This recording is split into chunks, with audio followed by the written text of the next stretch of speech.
City Planner. Thank you. First meeting. So the meeting of the Essex Junction Development Review Board has come to order. This meeting is a hybrid meeting, which means that some or all of the public body is meeting remotely, and some are meeting physically at 2 Lincoln Street, where the public may attend to observe, listen, and participate. One member of this public body or other staff is present at 2 Lincoln Street to ensure that the public can participate if desired. Please note that while we will strive to provide means for those attending remotely to participate in the public comment period, there may be technical difficulties or reasons that otherwise prevent or interrupt remote public participation. Therefore, it is important to note that the open meeting law only ensures the public's right to participate and comment at a public meeting by attending at the designated physical location as posted in the notice and agenda. If a member of the public body has technical difficulties accessing this meeting remotely, please alert us by using the chat feature on Zoom or by emailing cyuen@essexjunction.org. And in the event of a technical difficulty that cannot be resolved, we may continue the meeting if necessary to October 19th at 6:30 at 2 Lincoln Street, Essex Junction. Please note that all votes taken during this meeting that are not unanimous in accordance with the law. Actually, that's only for someone's participating remotely, and we don't have that. As required by the open meeting law, let's start the meeting by taking a roll call attendance of all members participating in the meeting, and have those members attending remotely identify themselves to ensure that they can hear and be heard throughout the meeting. All Development Review Board members are present in person, but we do have some members of the public attending remotely here. I see Pat Bouchard, who is logged in. Everyone else is that's logged in is also here in person. That's it. So we're ready to go. All right, item number 2 is public to be heard. This is your opportunity for anyone who's wishes to speak about something not on the agenda tonight to be recognized and to speak. Is there anyone who would like to say something about an item not on the agenda tonight? Seeing none, we'll move on to number 3, meeting minutes. We have received the July 20th meeting minutes. I had no issues with them. Can I get a motion to approve, please? I motion to approve. Minutes. Second. Any further discussion or comment? Typos, nothing? All right, all in favor, say aye. Aye. Aye. Opposed? Unanimous, thank you. So on to the first of 3 public hearings tonight. The first one is an appeal of administrative officer's enforcement decision at 8 Taft Street in the R1 district by Stephen and Sharon Willie Padnos, adjoining residents. I believe they're here, and I need to swear in. Well, how about I swear in everybody who wants to speak tonight all at once? How about that? So, if you're planning on speaking tonight, raise your right hand and answer "I do" after I read this. I hereby swear that the evidence I give in the cause under consideration shall be the whole truth and nothing but the truth, under the pains and penalties of perjury. Thank you all. And if you haven't signed in tonight, please remember to sign in before you leave. Okay, so the applicants, you can come right up to the front desk there with the microphone, and I'd like to hear more about your appeal.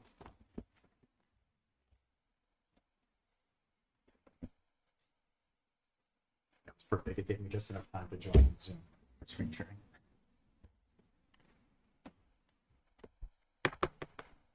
And introduce yourselves for the record. Sure. Stephen Willie Padnos. My wife is on, I think, on Zoom, and this is my attorney, Paul, who's helped with, has done all the research for the legal basis for this. And this is an appeal of a decision to not enforce zoning rules that prevent or prohibit agricultural use of a property in the R1 zone. And so I guess that's where we are. I don't know. I think we'll start, unless you have questions. So we'll start with sort of legal background. It's your floor at the moment, so we have a lot of material here that we've received, but I'd like to get your statement. Let's summarize. Yeah. My name is Will Toll, as said, and what our intent here today was to have me start a little bit to lay some of the framework here to talk about some of the legal issues, and then have Steve have the opportunity to take you through some of the factual issues, because I think we understand this is kind of an unusual circumstance where the facts, I think, are not going to be significantly disputed that this location is out of compliance with your code. The question really is about the non-enforcement decision that's been made. So I figure we should start there, because I think that's where logically people are. And I understand, I'll say, I get this case because I've been on all sides of this case. I understand Chris's logic in this matter because you may not know this, but I was a member of the DRB in Underhill from 2006 to 2021 and was the vice chair for quite some time. And I remember this issue when it was first thrown out to me by Carrie Papelbaum, who was the ZA when I started there, if anyone that dates me.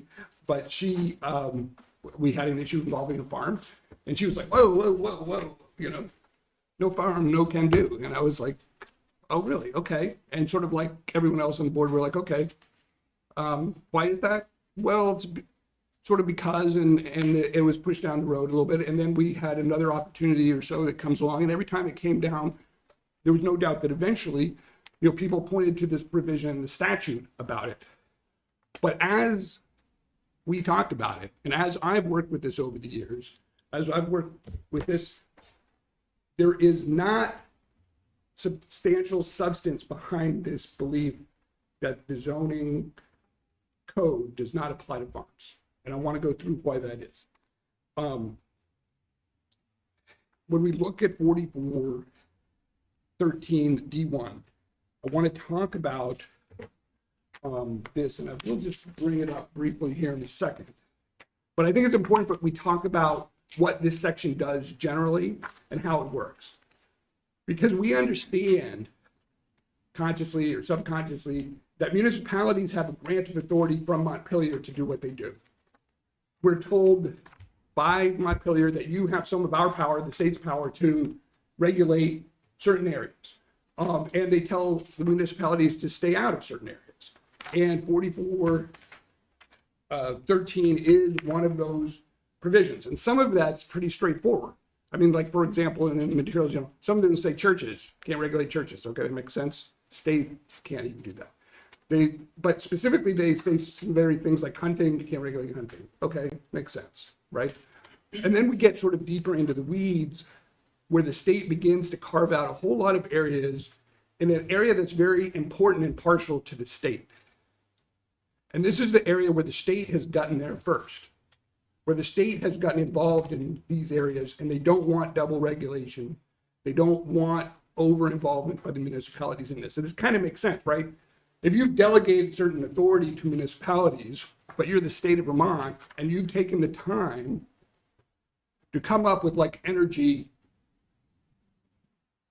creation, regulatory, things about power lines, they figure, look, we don't want to set up a set of regulations and let's have municipalities come in and do something different, right? And this statute, and we'll get into the weeds here a little bit about it, is one of those statutes where they're basically saying, we have gotten to this area. And in this particular provision, I think we need to understand that this statute is saying we got to the area of water quality on farms. So we don't want you to regulate that. But it is not a broad prohibition against zoning of farming. Now, I will say, and I've been waiting, and one of the first conversations I had with Claudine Safar, who's an attorney I know and respect and admire, I said, let's talk about what is the basis of this sort of belief that municipalities cannot regulate farms in any way, shape, or form. And we, of course, are drawn to this provision in the statute. But to my research, to my knowledge, there's no judge whose job it is in our system to interpret vague statutes, to interpret statutes that aren't clear. There's no judge that has gotten to this issue. And so without a judge, either in the environmental court, Superior Court, or hopefully the Supreme Court on this issue, there is no binding authority on this body that says that this is off limits. Now, I think it's important to think about how this body, and like I said, was on the DRB for 15 years or so, works in this sort of system. Depending on exactly how your town works and stuff like this, in the system that Montpelier set up, you have a planning commission, and in conjunction either with the city council or the voters, propose the code and pass the code. They make the law. The DRB in this setting enforces the law. And above this sits the environmental court that, if need be, interprets the law. Your job is to, with all due respect, enforce the code that was given to you by your planning commission and city council. And that's really what we're asking here, because when we step back from this, I think we all understand the facts, and you'll hear from them, like, this is a situation that cries out for zoning, right?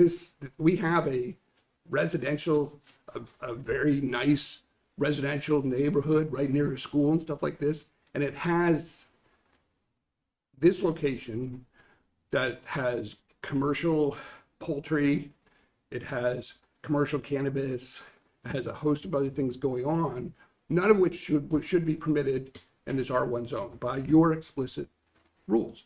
So what this board needs, and what we ask you to do, is to say, our job is to enforce the code that's been given to us by the city council, by the voters, and not say, no, you shouldn't have done that. We're going to slap you down to the code that we were given. Because your job is to enforce the code that you were given in this scheme, or dole out in the appropriate circumstances permit according to the code, or what have you. It's not to challenge the code, because that is really, if there is tension, and I will suggest that there is not, but if there is tension between this municipality's authority to pass this code and the statute that is unclear, then that's for Judge Walsh or Judge Durkin at the environmental court to step in and say, because that's what judges are paid for to do, right, is to come in and interpret the law in these circumstances. So when we look at this circumstance, and we see this as a case where, you know, anyone who looks at this circumstance in this neighborhood and you see what's going on, you would say, gosh, we should have zoning here, right? And of course you do. So this is not an absence of idea. It's the fact that there is and I get it, because I was part of this sort of belief that this was not something that you could step into. But when you drill down into the why of that, you will see that there's actually nothing behind it. There is, to my knowledge, and I've been waiting for someone to come here, no judge who has looked at this and says, yeah, that's the way this works. And I have to say, I was born and raised here, I love Vermont, but this sort of thing happens in Vermont quite a bit, where there are issues that judges don't get to because they're not challenged or they're not brought to the Supreme Court, and they sit out there and they fester for years until somebody comes along someday and says, well, I'm going to take a stand on this, and if it ends up in front of the environmental court or the Superior Court, I guess we'll find out who's right about this. But when we look at 4413, I wanted us to understand it only in the context of the limits that it could be placing here. But I suggest that we don't get there, because really this board's job is to not naysay the code that you're given. right? I mean, if the code, the planning commission and the council pass a code that says everyone has to have pink plastic flamingos in the front yard, or they can't have pink, but whichever one would be, you know, it's not, in all due respect, and again, I sat in your chairs for a long time, for this board to say, I think you shouldn't have done that to the people who wrote that code, so I'm not going to enforce it. Your job is to take the code as it's given to you. So, having said that, and so our first and foremost sort of position here is take the code as it's given to you, because we know that that would be the right thing to do in this circumstance, because this neighborhood is suffering under the cannabis and the ducks and this sort of pretense that this is a farm in this neighborhood. All right. But let's play judge for a second. I want to go through why, if we go into this, that we don't think that you will, we think you will see that there's a lot less to this myth about this area than sort of we led to believe. And I can just share it. Yeah, you should be able to, yeah. I think we're getting into the details here because Mr. Struthers has a farm determination from BAFM is the basis of the refusal. And so it's important that we understand how that does or doesn't affect the local rules. Yeah, because, and thank you, Steve, because I think that that's how we get here, right? It's not that we don't understand that in the zone agriculture is not prohibited. That it's not that we don't understand that cannabis cultivation is not prohibited. It's that we believe that there's some impediment to what's going there. So I wanted to, so although I encourage this board to look at the code as it's given to you, but if we're going to interpret the code, let's go through how you would do it. So this is the provision that everyone points to. And this is 24 VSA 4413. And although the rest of this provision has a bunch of language, including like the prohibitions about energy production facilities and things like this, this is the part that everyone looks to, and so we'll focus on this. Now, because again, we're asking you to not do this, but if we're going to basically take this on, as a judge would take this on, we'll look at what the statute says. The first part here is a bylaw under this chapter shall not regulate, and this is the chapter that basically grants municipalities the ability to pass bylaws or code. And I want to show you what I think is really the failure of people who have looked at this over the years, who've given advice to, is section C. Because section C says you shall not regulate forestry operations. Boom. Forestry operations are off the table.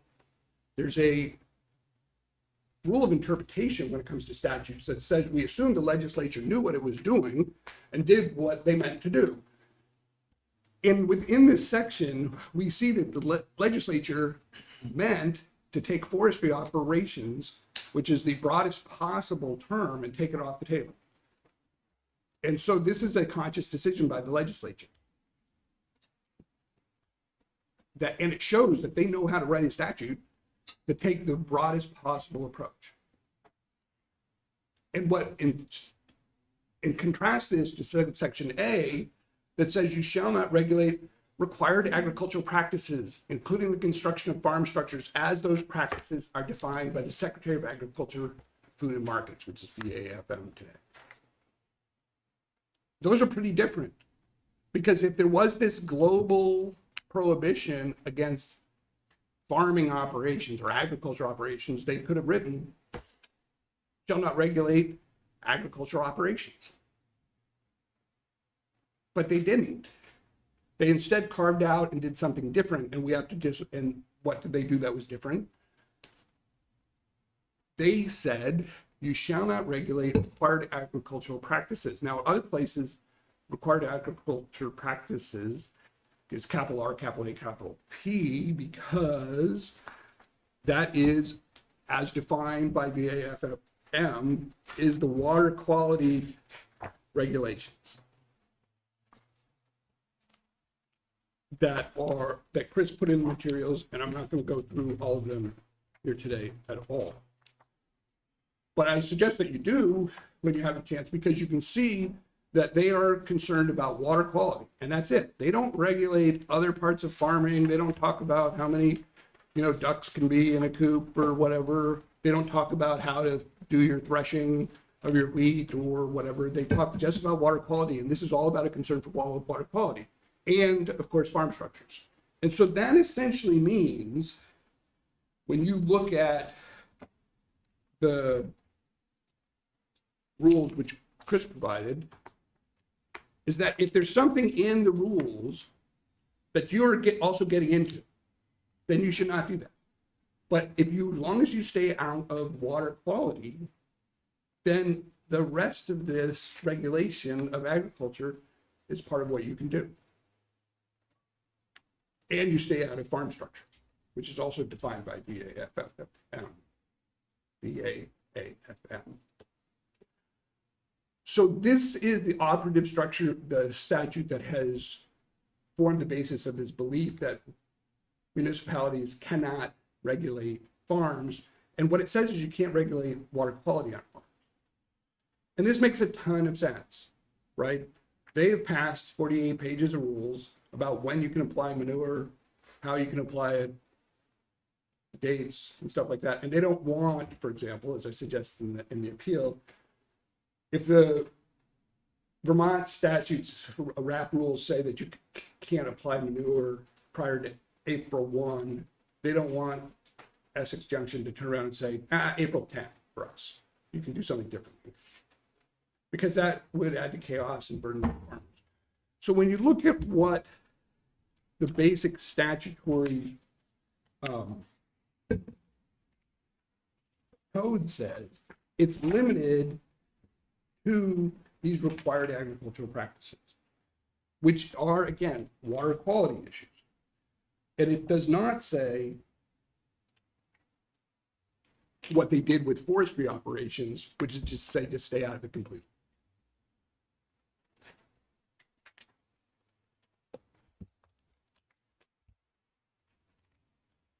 So I want to talk for a second about VAFM. I apologize if I stumble over it every time. Because their goal here is water quality. And that's what they're focused on. They regulate water quality in this context. So they have an application that's designed to catch people or catch them or bring them into their regulated area. And not surprising, regulators regulate, right? So they have an application process that's designed to catch the largest swath of, say, small farmers, backyard farmers and stuff like that. It is not an application that's designed to be used anywhere else. It's not a determination that VAFM is making that is supposed to go any further than the VAFM decision about whether you are going to be regulated as an applicant under their water quality rules. And in all honesty, in deference to them, and I don't mean this in a bad way, but they're trying to catch as many people as they can, right? Because they're regulators worried about water quality. So if you go to them and say, hey, would you like to regulate me? They're generally going to say yes. I mean, that's just kind of a rule of any regulatory body. They're going to be inclined to believe that they can regulate you as to water quality. I want to just show you the application a little bit here.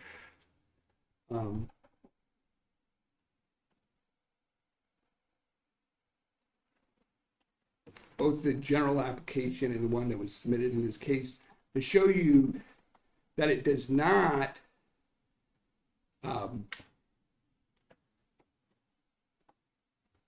it's not really trying to assess whether you're a farmer in a classic sense. It's trying to, and here are the four things, although there's a few more, and these are all ors, by the way. Farm determination. Do you operate 4 or more acres of land under farming activities? Yes. Have you filed a 1040-F tax in the last 2 years? It's farming tax. Does your farm earn an annual gross income of more than $2,000 from the sale of agricultural products?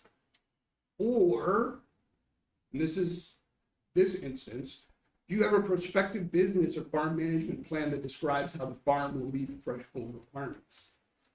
So to be determined to farm under BAAFM rules, you just have to submit a plan that you're going to sell $2,000 worth of crops or something in the future.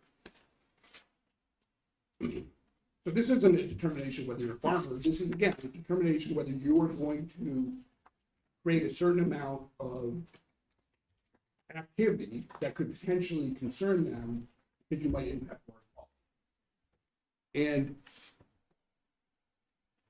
And that's what happened indeed in this case. If you look at his application,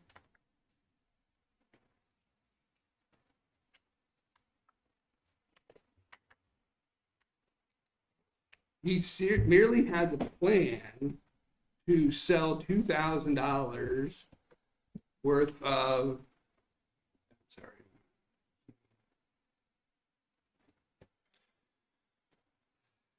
lettuce, tomatoes, kale, potatoes, cucumbers, squashes, cabbages, and herbs. And I won't go through all of it there, but if you go through his application, it's clear that these, he says, this is not anything that has happened so far. This is just my plan for the future. And again, nothing wrong with this. And here's his plan. Nothing wrong with this being a aspirational, and from the regulator's perspective, way of catching people who might be doing activities that are going to create water quality issues, but it has nothing to do with municipal zoning ordinances. And indeed, if you look at what they tell him at the time of the application, yeah.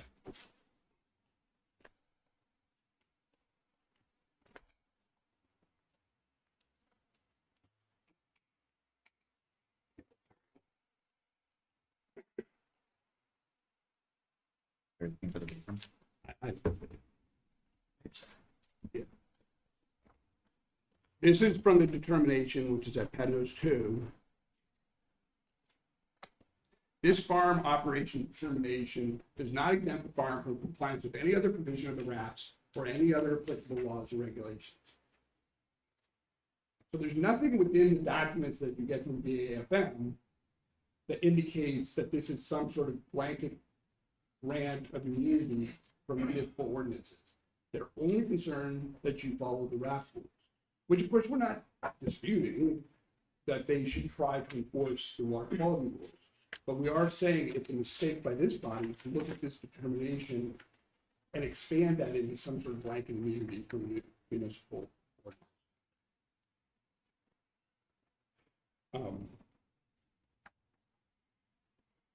When you look at their application, you'll see that there's, and again, not a criticism because they're not really worried about this, but there's no question about, what is the community that you're doing this in? How is this going to impact these types of things? Do you have adequate space for any of this? It's simply this application that if you hit these certain minimum marks, you're going to be given a determination, not that you're a farm in the true meaning, but simply that you're going to have to comply with these regulations as well. I hope you can see, and you look at the materials to see how easy it is to get this farm determination. It's literally open to almost every single person, both in this room, but in the state of Vermont, who wants to avoid potentially the local zoning ordinances. Because you just simply say to BAFM that I plan to sell $2,000 worth of something that I grow in my backyard, and they will say, okay, you're under the RAP rules. And then, if you don't enforce this, you then become immunized from a large swath of municipal land use regulations.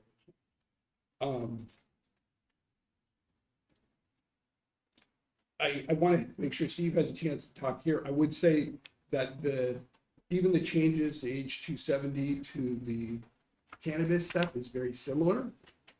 When you look at them, it simply says that you can't add, and I can get into the weeds with this if you want, but I sense that you see my basic point here, and I wanted to turn it over to Steve here, that you can't, it's a list of a few things that you can't do.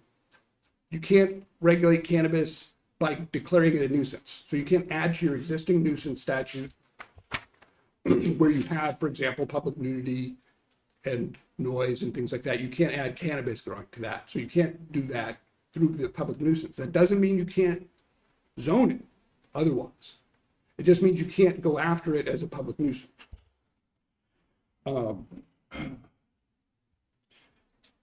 So bottom line here is, though, we don't think this board should be afraid of its own power, which is to take the code as it's been given to you and when it's been violated to enforce it, because that's the proper way to defend your own code. And if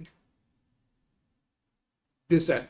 Struthers, in this case, feels like you got it wrong, then he can appeal your decision up to the environmental court and explain why he thinks he's immunized to this to Judge Walsh or Judge Durkman. And so, unless people had specific questions, that's all I had really on the statute. And I'd like Steve to be able to sort of show you what it's like after I give you the map, the 10,000 foot view, the 5 foot view. Yeah, the Questions? free legal classes, right? Thank you. Wait, if I could Maybe share. we can keep this brief because I don't think the question is really, is there a farm there or isn't there? Right, so I think there's a understanding that somebody's running a farm and it's in the middle of an R1 district and there are rules in place that we got to sort through the rules, but I'm not sure that, so I don't mind looking at the presentation, but don't show us, 100 slides of a farm. No worries about that. So, well, first, if there's a particular category of information that you would like to hear from me or from anyone else, there are several other neighbors who I just want to clarify 2 points. Personally, I want to clarify 2 points. One, how long has the farm been there? It Well, received a designation in May, but how long has it been there? well, I think Mr. Struthers had said that he had started growing cannabis. I think it was around 2019 or 20 that he started growing cannabis, which apparently was under some medical things. He had a garden before that, but it was his parents before that, and it was not a farm. And my second question is just to confirm that your testimony is that anyone can create a farm in any district by going after these designation by the state. It doesn't, like we think we have rules, and yet if somebody can come along and say, hey, I'm going to grow $2,000 worth of something, they can do it. That's your argument. Well, that's our argument. That is the myth that you should reject.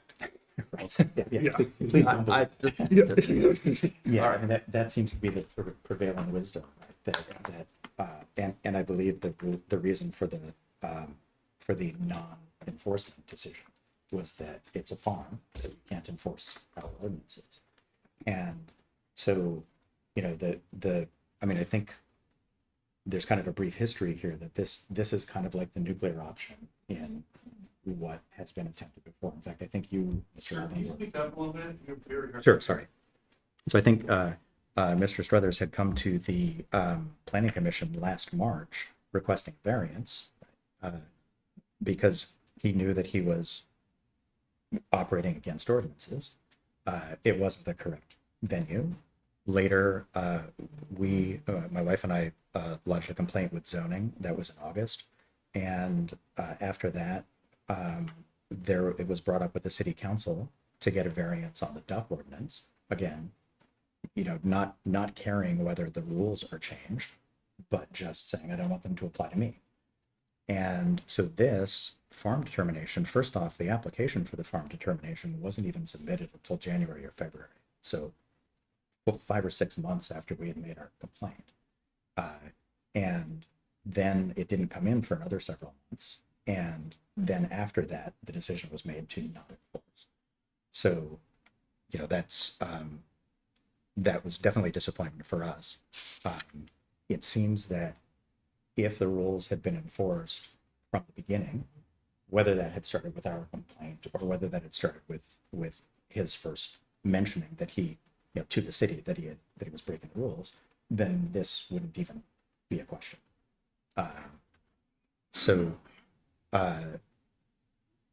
I think, you know, that's the history, and you know, you were a part of it, Mr. Alden. So, you know, the current situation is that, and you've seen the photos, so I don't need to bring them up. But, you know, I've got hundreds more if you need them. My wife and I can barely go out on our front patio or on our back deck. You know, we have a half-acre lot that we can't use because it stinks. It smells like rotting hay.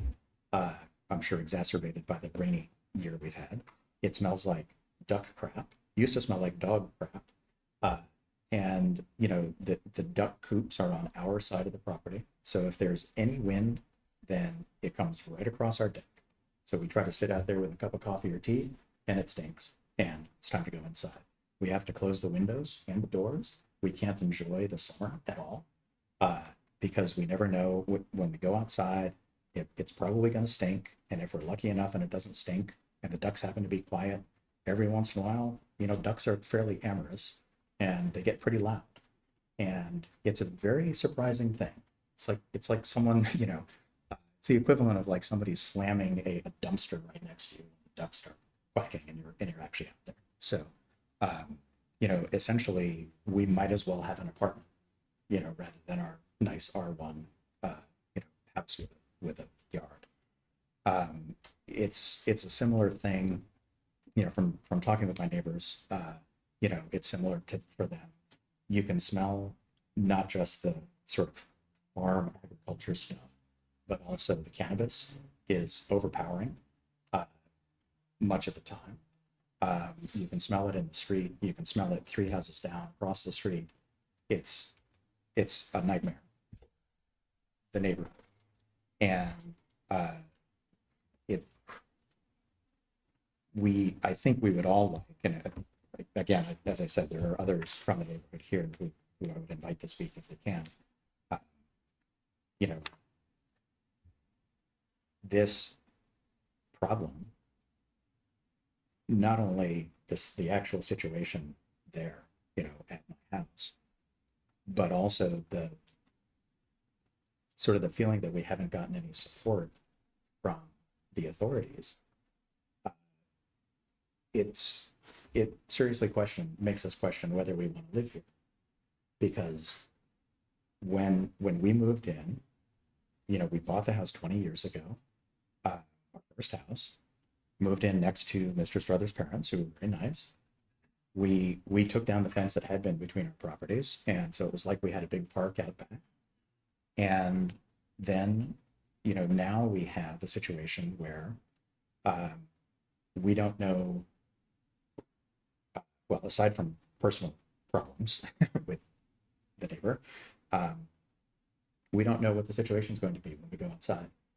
And so when we have called the police or the fire department about loud noises or burning or other things, and they've come and nothing has happened, and now we go to zoning and nothing happens, we just don't know whether the city is supporting people.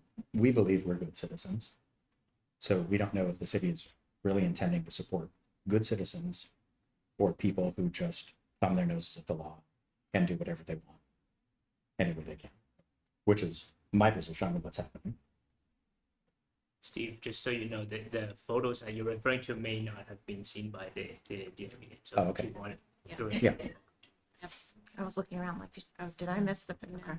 sure. No more than Our- 10, I think we're gonna get the idea. Yeah, no, Can I ask a question? sure. Was there a complaint filed with the state? Has that been? Yes, we had actually lodged a complaint, you know, after the farm determination, after we found out that the farm determination had been approved, we did complain actually about smells. I think Mr. Struthers had sent a report. When they came out to investigate, first off, they never actually talked to us, or as far as I know, came on our property to figure out what the actual impacts were. I suspect that, as Will had said, you know, their job is narrowly focused. I don't believe that they regulate odors, farm smell, right? So the AFM isn't going to regulate odor, and so unless they had found some, so they didn't find anything. Yeah, they didn't find there, I know that there had also been health department complaints to sort of local and regional health and state health. But again, no, I haven't seen. I think actually we had a zoning question that Chris forwarded to the AFM because there are some structures that are too close to the property line. Actually, and sorry, I'm not.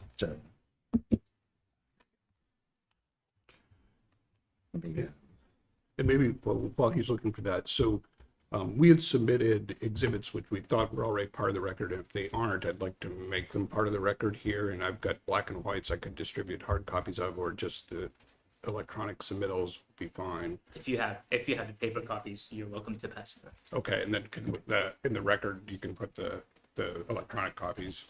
Yeah. Thank Well, I mean, yeah, all of this is public record. This is actually a Google Earth or Maps image that actually doesn't show the extent of the operations. Now this is over a year old. So the neighborhood, you know, these are some of the views that we get from our deck and backyard. Let's see. These blue bins are all, as far as I understand, at least they're all cannabis. Here are the duck enclosures that are right next to that fence is just barely over the property line. So the green on is your property and The right side, yes, the yeah, post side of the yeah. fence is mine. that's right. You know, this,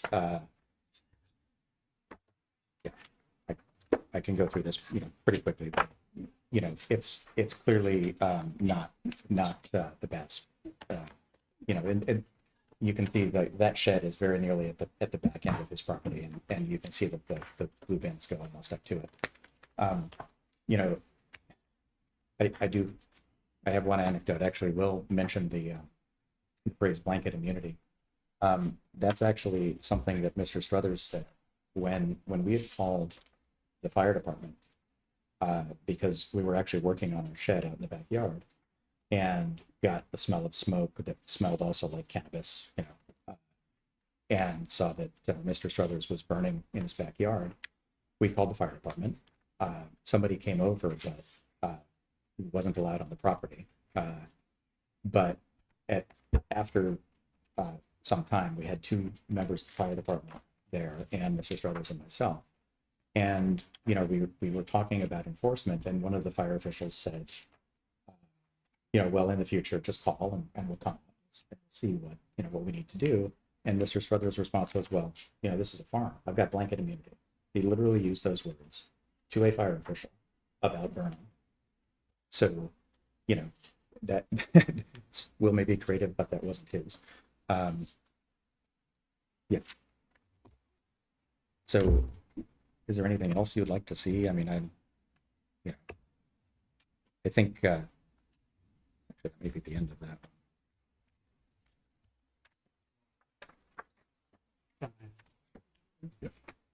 Yeah.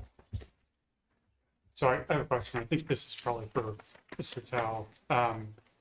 I see the argument that you're making about the case that there may not be blanket immunity for farming operations that may be limited to activities regulated by the RIPs. And correct me if I'm wrong, but I thought I heard you to make the argument that that same non-blanket applies to the cannabis operations. And I'm looking at Act 65 from this year, and maybe you can help me understand that. It appears that if your argument is that the legislature was very specific in calling out RIPs, I don't see, based on just what's in front of me here, that they have made the same attempts to limit the scope when it comes to cannabis operations. And I'm looking at D1. Municipality may not prohibit the operation of cannabis establishment within the municipality through an ordinance adopted pursuant to 24 VSA 2291 or bylaw adopted pursuant to 24 VSA 4414. The new addition is, or regulate a cannabis establishment in a manner that has the effect of prohibiting the operation of a cannabis establishment.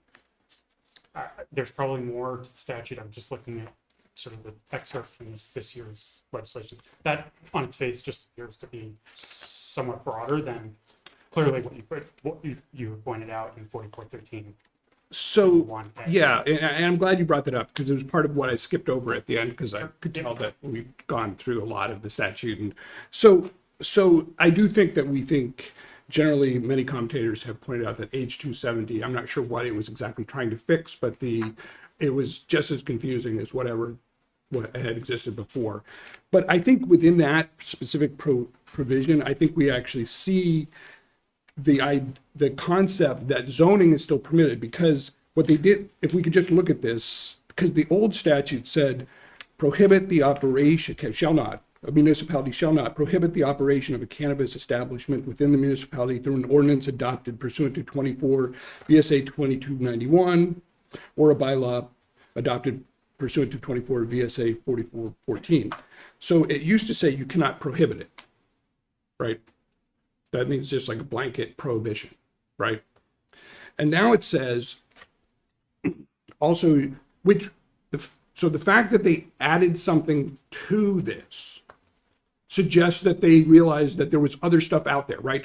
And the only, right, because otherwise, why bother to amend this? If that statute was originally designed to be just seen as a complete blanket prohibition, you can't touch cannabis at all, which I agree is one of the interpretations that's floating around there, but I suggest it's wrong for the reasons I've just said. But also, if that's what the intent was, then this statute doesn't need to be touched, right? Because there's nothing more than a prohibition.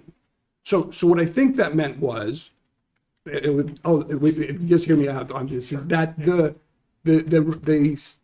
they believe, the legislature believes that means you cannot have a blanket prohibition. You cannot say in Essex Junction, cannabis is illegal, boom. But it does mean it can be regulated, which means zoned. So I think that this statute on its face suggested that it could be zoned, but not prohibited. Because again, if that was designed originally to be a blanket prohibition, as the legislature understood it, there was nothing left to add. So they must have thought, their interpretation is, zoning is okay, prohibition is not. So we're going to add something here, basically saying, or regulate a cannabis establishment in a manner that has the effect of prohibiting the operation of a cannabis establishment. So I think this is the legislature's thinking, all right, we told them they couldn't prohibit it, but what if they zoned it in such a way that nobody could possibly operate under the zone, right? It's only zoned in this particular, it's only zoned on bare ground that you can't, or something like that, something ridiculous, right? But they must realize there was the risk that municipalities would say, okay, we want to ban cannabis. And you understand that the cannabis law is rife with this tension, that the legislature did not want local municipalities to do an end run around their legalization. So they didn't want, for example, certain municipalities to say, well, but not in our town, sort of like what used to happen sometimes in other states, especially with alcohol. You'd have a dry county next to a wet county where alcohol was legal one place and not. So they didn't want to do that. So they realized that you could zone it. And so I think that they believed that it was permissible to zone it as long as you didn't prohibit it outright. And then I think they must have realized, and they must have had some complaints. There must have been some clever towns that were thinking, well, what we'll do is we'll just zone this into like such a small little lot that nobody could possibly grow anything on or something like that. And so they said, no, you can't do that either. You can't regulate it in such a way that you're effectively prohibiting it. So the fact that they're putting a restriction on that suggests, actually assumes, that you can regulate it. And that's our point, that they can be zoned, absolutely, is what we think under both the farming and the cannabis. It just can't be, as I said, one of the things, it can't be, you can't duplicate the wrap, and you can't so zone it that it's a blanket prohibition when it comes to cannabis. That's what I think that means. Because again, if they didn't believe it could be regulated by zoning, there was no need to add that second section, because it already had been, right? You see, because if it had already been totally prohibited, there's nothing to add, because you don't need to add something to make it any more illegal at that point. So I think the correct interpretation was that prohibition meant you can't have a blanket prohibition. They realized there was a loophole in that because they were allowing people to zone it, and they said, you can't zone it out of existence either. So I think what's permissible under the cannabis rules is what you have, which is to say you have zones that it's permissible and you have zones that it's not. I think there's something similar in the state. Sorry, go ahead. Sure. So I think it's always a little dubious when we're getting into legislative intent. I do think the legislature did have the clear intent to allow municipalities to prohibit retail establishments. So in that instance, they did go a step further and say, actually, we're totally fine with municipalities stepping into this particular area of cannabis legalization and saying, you know what, no storefronts in the town. And then, so I do think that may speak to their intent, where I think you could sort of take your logic and run with it and say, well, in this instance, they are sort of going above and beyond, and the addition in this past section may have actually been sort of to address what you have identified, which is maybe there are municipalities that are trying to make an end run around what my interpretation of their intent originally was, which is we want to give municipalities the ability to limit retail operations, but not to limit small cultivators. And there are municipalities that are getting creative and finding ordinances that are not maybe even calling out cannabis establishments, but in effect prohibiting cannabis in one zone or another. I still come back to, you know, if the sentence begins with prohibit the operation of a cannabis establishment.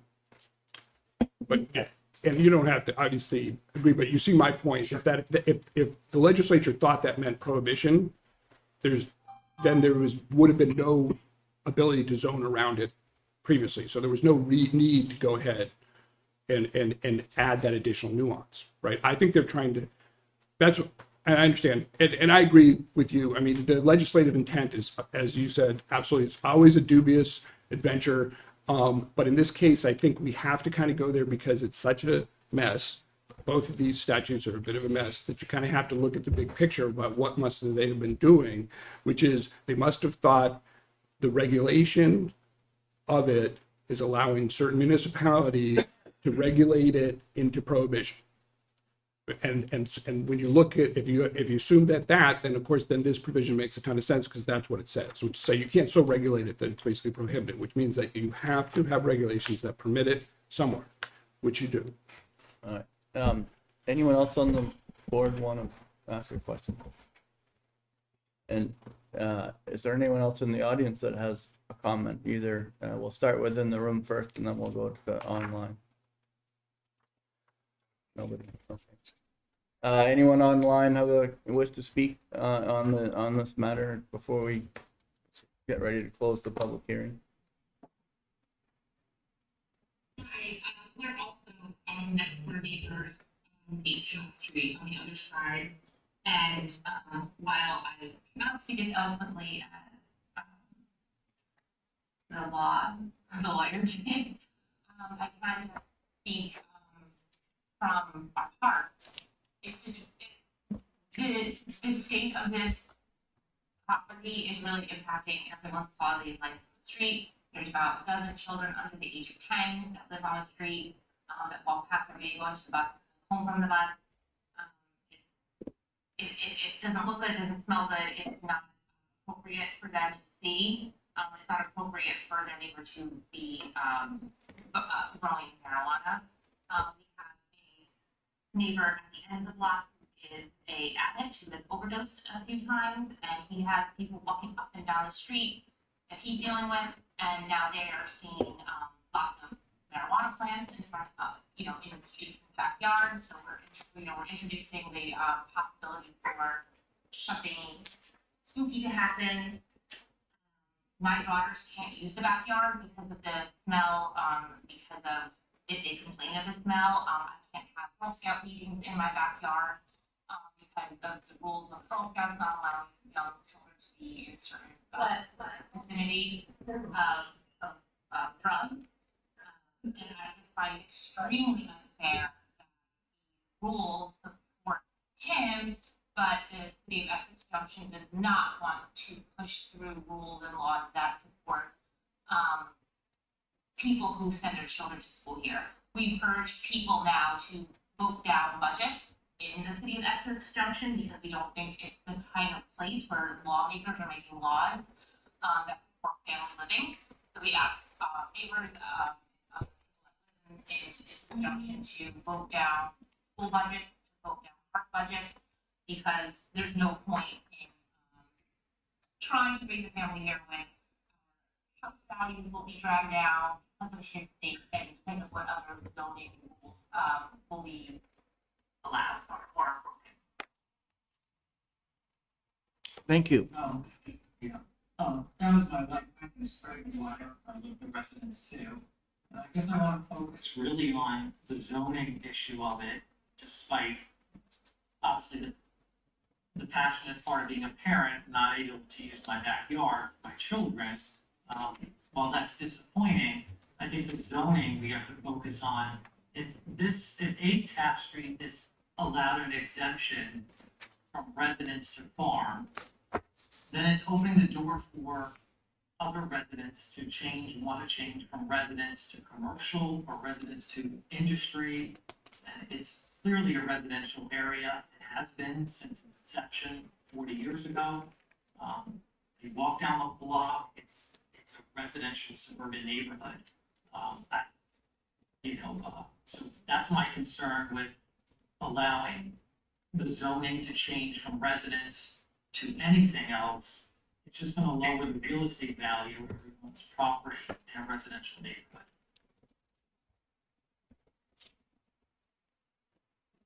Thank you very much. Is there anyone else who'd like to speak on this issue? Take a motion to close the public hearing. If you need to ask me any questions. You gave us a 14-page whatever explanation. I think Okay. I don't have any more questions for you. This is Sharon Willie Magnus. I absolutely second everything that was said tonight. It's been very hard living here next to this neighbor, even though we all tried to get along for years.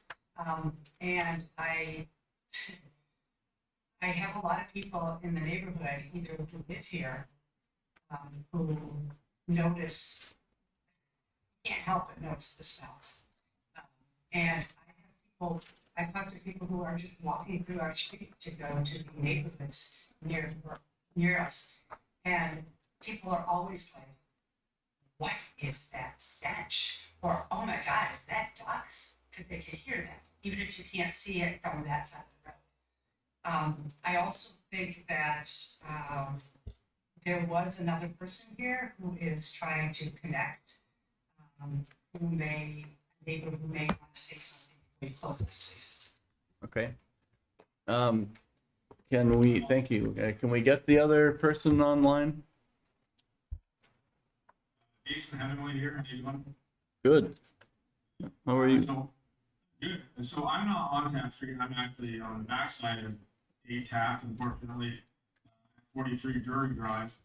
I've got photos that unfortunately I did not get to Chris in time to get on to the docket here, but it's really not much more than what Steve has already pretty much shown everybody already. It's just the disgust and the curb ugliness of what we're up against as, we all touch the border of 8 Taft Street and just have to deal with it.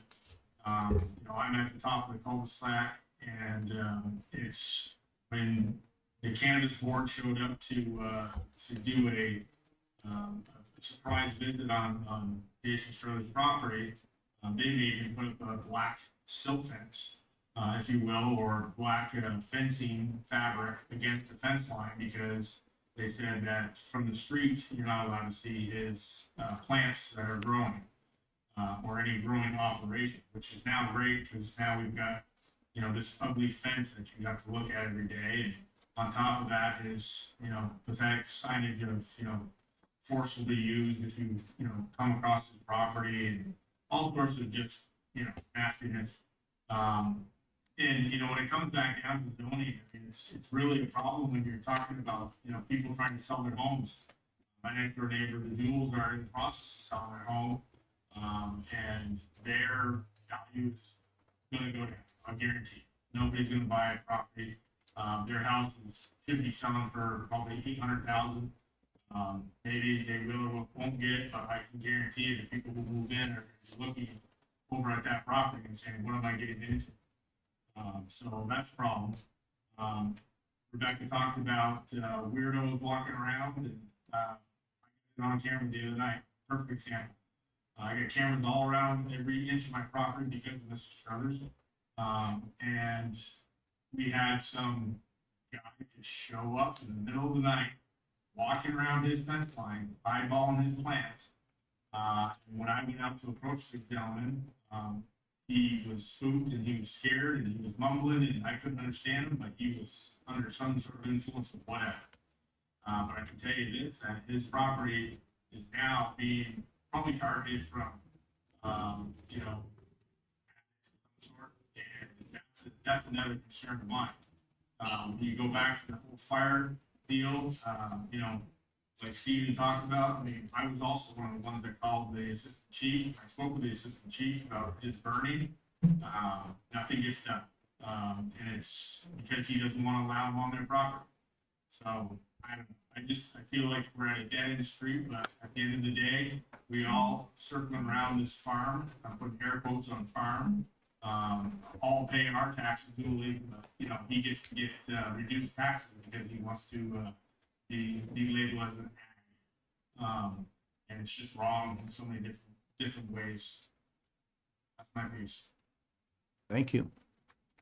And anyone else? Hello? Hello, Yes, my name is Catherine Shard. I live across the street from Mr. Struthers. And while we have not had any difficult personal interactions with Mr. Struthers, we are very concerned about the Development Review Board's position of not enforcing zoning. I personally have lived on this street since 1985, and the smell from the animals and the plants at Mr. Struthers' property is overwhelming.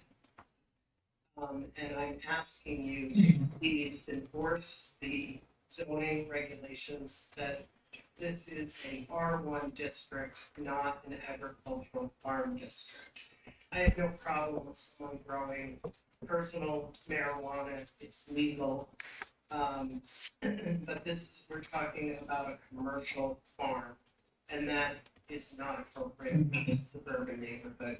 Thank you. thank you. Anyone else? Hello, Hello? my name is Kelly Turner, and we live on 15 Taft Street. Mr. Struthers' house is diagonal to ours. And I may have missed this in the earlier discussion, but I'm also curious, we are on a street that is built by, the homes are all built by the high school tech program. We are very, very close to the high school. And I'm just wondering what the zoning laws would be for somebody who had an ag license to grow marijuana for resale that close to the school.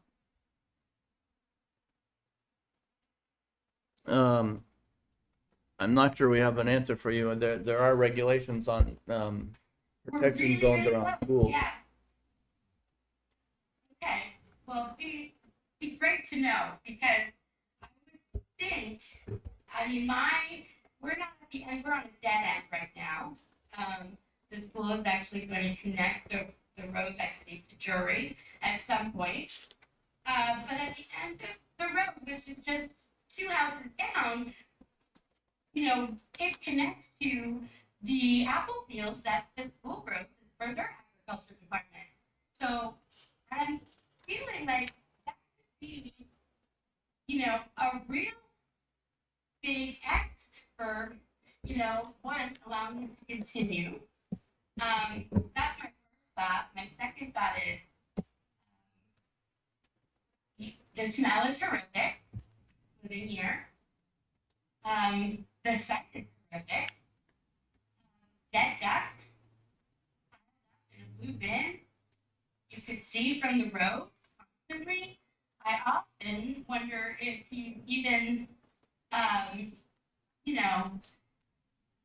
treating those ducks humanely. There are so many things going on here, so many things. But I'll agree with all my neighbors. This has to stop, and I urge you to change the status for Mr. Strucker. And that's it. Thank you. Thank you. Last call. Okay, I need a motion to close the public hearing. Motion to close the public hearing. Seconded. Any further discussion? All in favor of closing the public hearing? Say aye. Aye. Aye. Any opposed? Motion carries. Thank you. Before we deliberate, I think we need additional information from our legal counsel. This is essentially a legal matter. So, I believe we have to go into executive session to do that. Is that how that works? That's right. You can also, I believe you can also deliberate with the legal counsel available with you in a private session. That's what I'm trying to do. Yeah. Okay, so, do I need to go into You need to a private motion deliberation? yes, Okay. someone needs a motion to do that. Can I get a motion to go into a closed deliberative session, please? I would move that we go into closed deliberative session. I second that motion. All in favor? Aye. Aye. Any opposed? Okay, so, and we came up with a motion, which I will read because no one else can read my writing. And then we'll vote. So, I motion that the Development Review Board overturn the administrative officer's enforcement decision and require that the resident at 8 Taft Street cease to operate a farm. However, we find that cannabis cultivation is subject to different rules, and we agree with the administrative officer's portion of the decision on cannabis cultivation. Seconded. Any further discussion? All in favor? Aye. Aye. Any opposed? Motion carries. Thank you. All right, so that is, we will issue a written decision just to summarize the decision and the reasons behind it. So we are on to the next item on the agenda. Item 4B is a conceptual site plan to construct a 3-story, 39-unit residential building with parking at 8 Railroad Street in the VC Village Center District by Franklin Cell LLC. The applicants are here. Yes, David Burke, O'Leary Burke. Gabe Handy is here as well, the landowner, and Daniel Goldsman, the architect. Awesome. We have the drawings and the application, but we would love to have a little presentation. Sure, I think it can be pretty quick. So we had elected to come in previously for concept plan. And staff report does a good job of what's happened and what's changing. But on July 20th, we were in. That proposal was denied in regards to due to the 15-foot buffer requirement to residential. The board disagreed with my interpretation and denied that proposal. Rather than pursuing that in a legal method, Gabe decided that he was willing to modify the plan. So the plan in front of you is a building that staggers the building, and it gives the 15-foot buffer. So the modification has a new facade, change in the footprint. The main change being in the footprint is the 15-foot jog. You'll notice on the concept plan there, the back portion of the building that jogs to the north, our office is just showing a straight line. The middle third of the back inset portion does have a slight jog in it. You can see it in the architectural plans. So we would, after I'm done, I'll give it to Dan on item 4 of the staff notes. But obviously, our plan will be updated if the board supports the proposed building. So the current site plan was modified. The new facade, the change in the building footprint provides the 15-foot buffer. We're at 8 Railroad Street. It's approximately a half-acre parcel with 66 feet of frontage. It's the Village Center District. The minimum lot size requirement is 5,000, or not even a quarter of this lot size. The existing lot coverage, there's really not an existing lot coverage. That the building that was badly burned has been removed since, but the plan proposes 81.3%. In this zone, in the Village Center zone, it's a 0 lot line with the exception of the buffer issue. No longer an issue. I'll get to that in the staff report. And then the permitted percent coverage, because it's 0 lot line, is up to you folks. The current proposal is for a 4-story building, 39 units, comprised of 18 one-bedroom and 21 two-bedroom units. And as it says in the staff notes on page 2, the proposed 4-story building is in line with the intent of the Village Center District. The height of this building is 44.75 feet to the gable, and 58 foot is the maximum for this area. So we're about 13.25 feet below the maximum. Down on item 604C, I think this is a carryover from the very first staff notes that I thought got revised. Or no, I'm sorry. It says the applicant proposes a 12-foot front yard setback, which we went over because of the existing power line at the previous meeting. That's the closest we can get.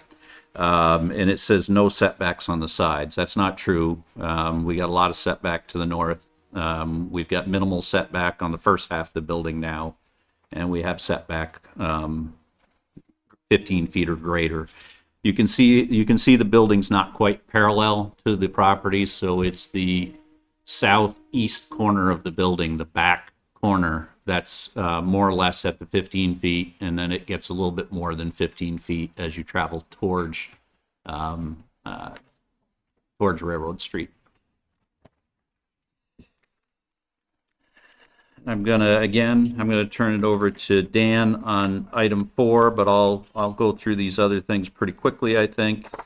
The next big one, as far as the site planning, is the parking. We got into this last time at sketch plan. I'm pretty sure the board supported what both the information submitted. The information submitted, 0.72 that's listed in the staff notes, was what we were coming up with on average based on an actual parking study on some of Gabe's other properties on Pearl Street, we feel that this is even a better location for multi-use and less cars, so we don't see it as an issue. We do not agree. The staff notes suggest that it's a waiver that we'd be asking for the parking we're proposing. I think it's pretty straightforward in your regs that this is not a waiver. There is no parking requirement in the Village Center District. The board may require some parking. So it's not a waiver for us to propose the parking spaces that it's up to you whether you want us to provide any.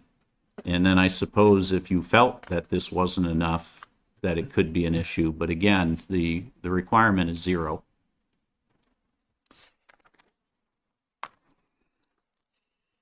The building height, item G, I talked about, but we're just below 45 feet, and 4 stories is allowed up to 58 feet, so we're good there. Residential pedestrian access, I'm now on page 6. There is a front door. That's what we talked about at the previous hearing, and I thought that that was supported. But there still is a front door on the facade for pedestrian entrance. We also feel that the 20-foot entrance to the drive is relatively safe for people to walk in and out of there if they choose to. Item 16 says waivers. And again, I feel that the regulations are very clear on this for the Village Center. It's not a waiver.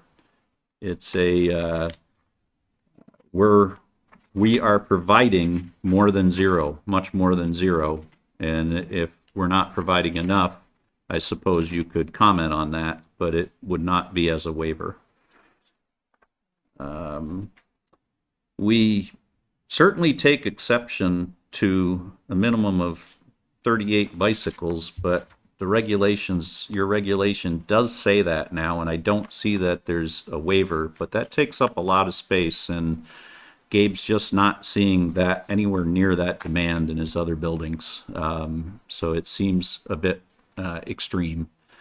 So if there is any waiver ability on that, we would try to pursue that at final. I'm on page 7, and it talks about the DRB recommending access easement to Railroad Street be acquired.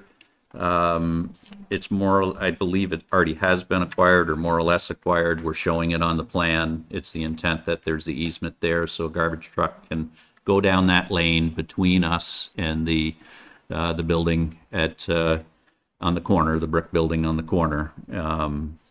So that is proposed, and then the staff is also recommending that the DRB discuss the potential for another easement to the north of that building before the restaurant. Unfortunately, that's not going to happen. That's owned by Joe Handy, and it's not going to happen. So, but if you'd like to discuss it, that's really all we have to say on that one. And other than that, we've provided the easement that we talked about. We don't feel that there's a need for a second one. On section 708, screening buffering, I think there's a typo where it says Village Center shall not be required to provide a 15-foot buffer. I think the "not" needs to be removed in the staff notes. Previously determined that it did apply. And then it's clarified on the next page, on page 8, that it applies. So apparently the staff reached out to the town attorney, and the town attorney's opinion is that the 15-foot buffer applies for the entire property line of the first single-family home, which is the second lot in on Gaines Court. And you can see our plan. There's a little tiny bit of the building there that extends beyond the line that's shown on the plan. There's 2 things that are going to happen. One, we haven't done the full survey yet, so that line may move one direction or the other a little bit. Probably stay within a few feet of that, but that's just a tax map line. And we have not had the structurals done, and you're going to do that jog at a column line. But the best answer I can give you is Gabe informed me tonight that he does not want a waiver. He'll make sure that that building jog starts before the property line, at or before the property line. So once we have the structural enter in that, so that section, we will abide by the attorney's opinion.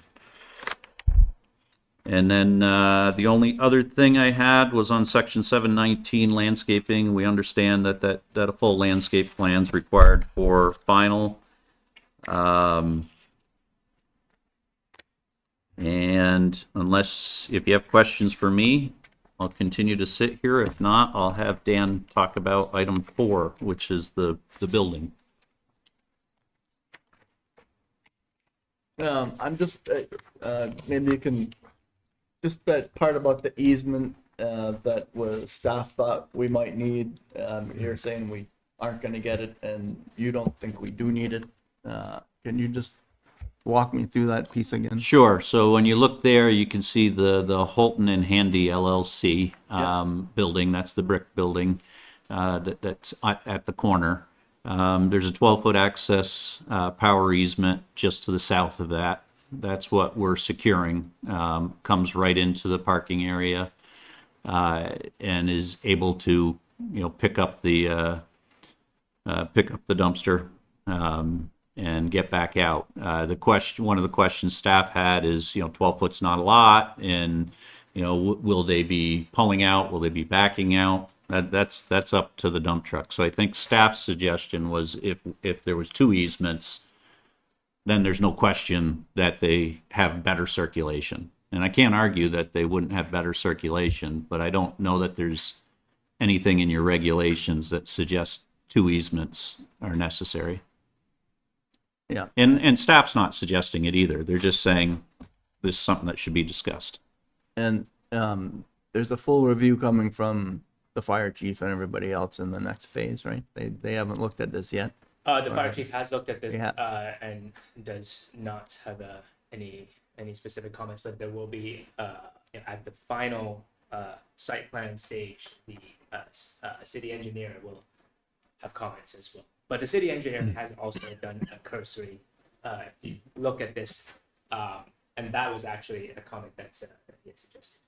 Yeah, I know there's some fire code regulations on how fire hoses have to go, but it'll probably be a sprinkled building anyway, so that gets a lot easier. So. And before we came in the first time, well before we came in the first time, we sat down with the town engineer, Regina, and the fire chief, and they reviewed the plan that we brought in the first time, and we did some tweaks to it. So there was no major issues when we sat down with them initially.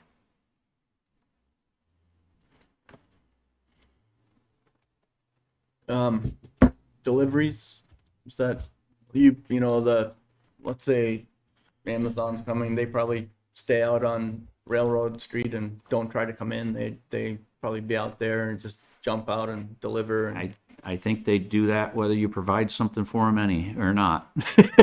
They're in such a hurry that, hey, there still is, with the upgrades to Railroad Street, there still is those parallel spaces on the other side, depending on what time of day. Those are open a fair amount, depending on the time of day.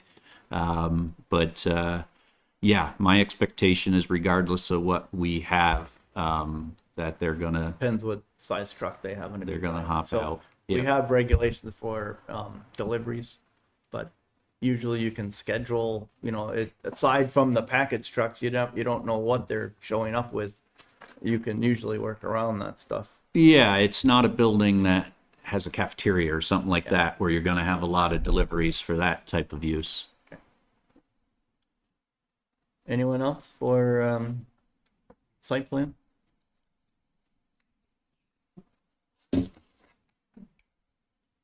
Generally comfortable that they modified it enough to meet the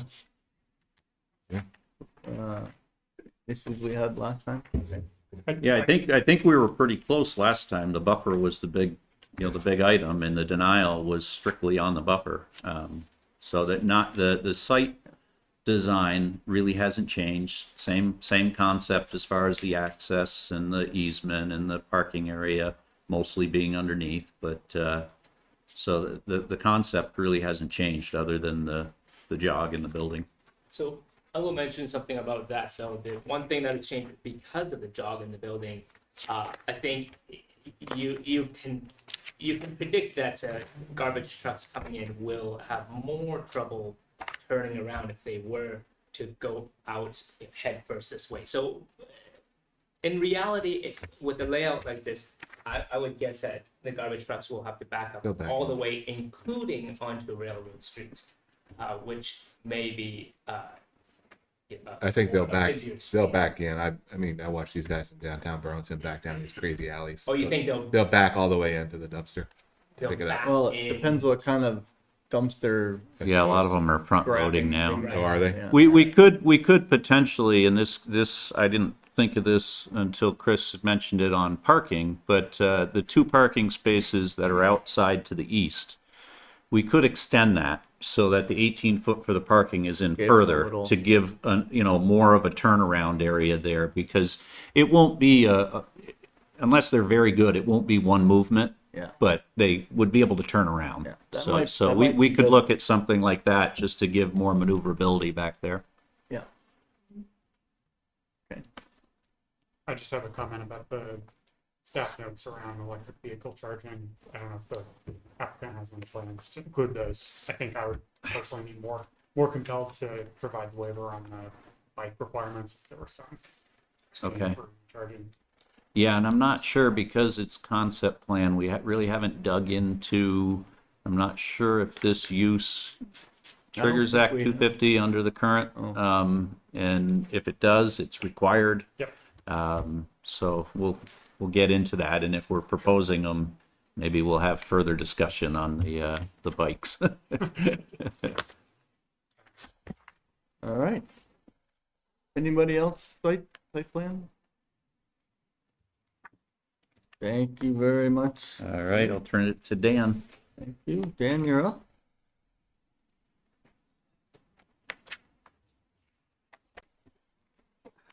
Good evening, everyone. Does the board want me to present the design? I'm more than willing to do so, but A lot of it hasn't changed. The character of the front did, so maybe you can focus your comments on what the flavor is now, what's happening there. sure. Because we altered the project scheme, we revisited the whole project, and we decided to alter obviously the front portion of the building, the Railroad Street building. We decided to go with a sort of Dutch colonial style, one that references other buildings in the village center, specifically the building with the barber shop on Railroad Avenue on that commercial strip right there. It has a very residential quality to it, but the shape and form are often found in commercial buildings all throughout New England as well. So the gambrel, that roof form, speaks to both history in terms of the colonial reference, and it speaks to vernacular buildings in Vermont, specifically farm buildings, etc. So we thought it was an appropriate form. To quote the ordinance, we thought that this scheme both protects historical resources and provides new sources of architectural design for the 21st century while increasing density, activity, and economic activity in the village center. And that section 604E1 was referenced in the staff notes. Also in the staff notes, 604-4E, the stone base in this scheme creates a human-scaled sort of data point for the structure. The building is over two stories in height, so it also meets the requirement. It's set back partly out of necessity, but partly also to, again, create a, quote, active pedestrian space. Again, from the ordinance, the relationship of elements such as windows, doors, overall building size, all created on a template of the proportions of this gambrel roofed colonial structure. And architectural details such as the roof, eaves, larger dormer, they all reference this classic colonial styling. We recessed the main pedestrian entry, similar to the adjacent brick Essex Agency building, and the height of the stone base also references and aligns with that very pronounced ground floor base of that adjacent building. David spoke a lot about what I was going to speak about. I have a lot of notes here quoting from the ordinance, and I could go through them all, but perhaps I'll We spare know us. the ordinance. We'll let you lie on that. We'll probably end up talking more about the interpretation of that, but, let's see. So, anybody want to comment on the, revised elevations?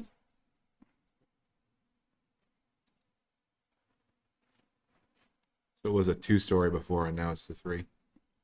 3-story before, now it's 4. Well, There was a four- it was Sorry, that's the, right. The 3 and 4. right. yeah, Parking and then 2. the front portion remained 4 stories. The rear portion increased also to 4. Correct. Yeah.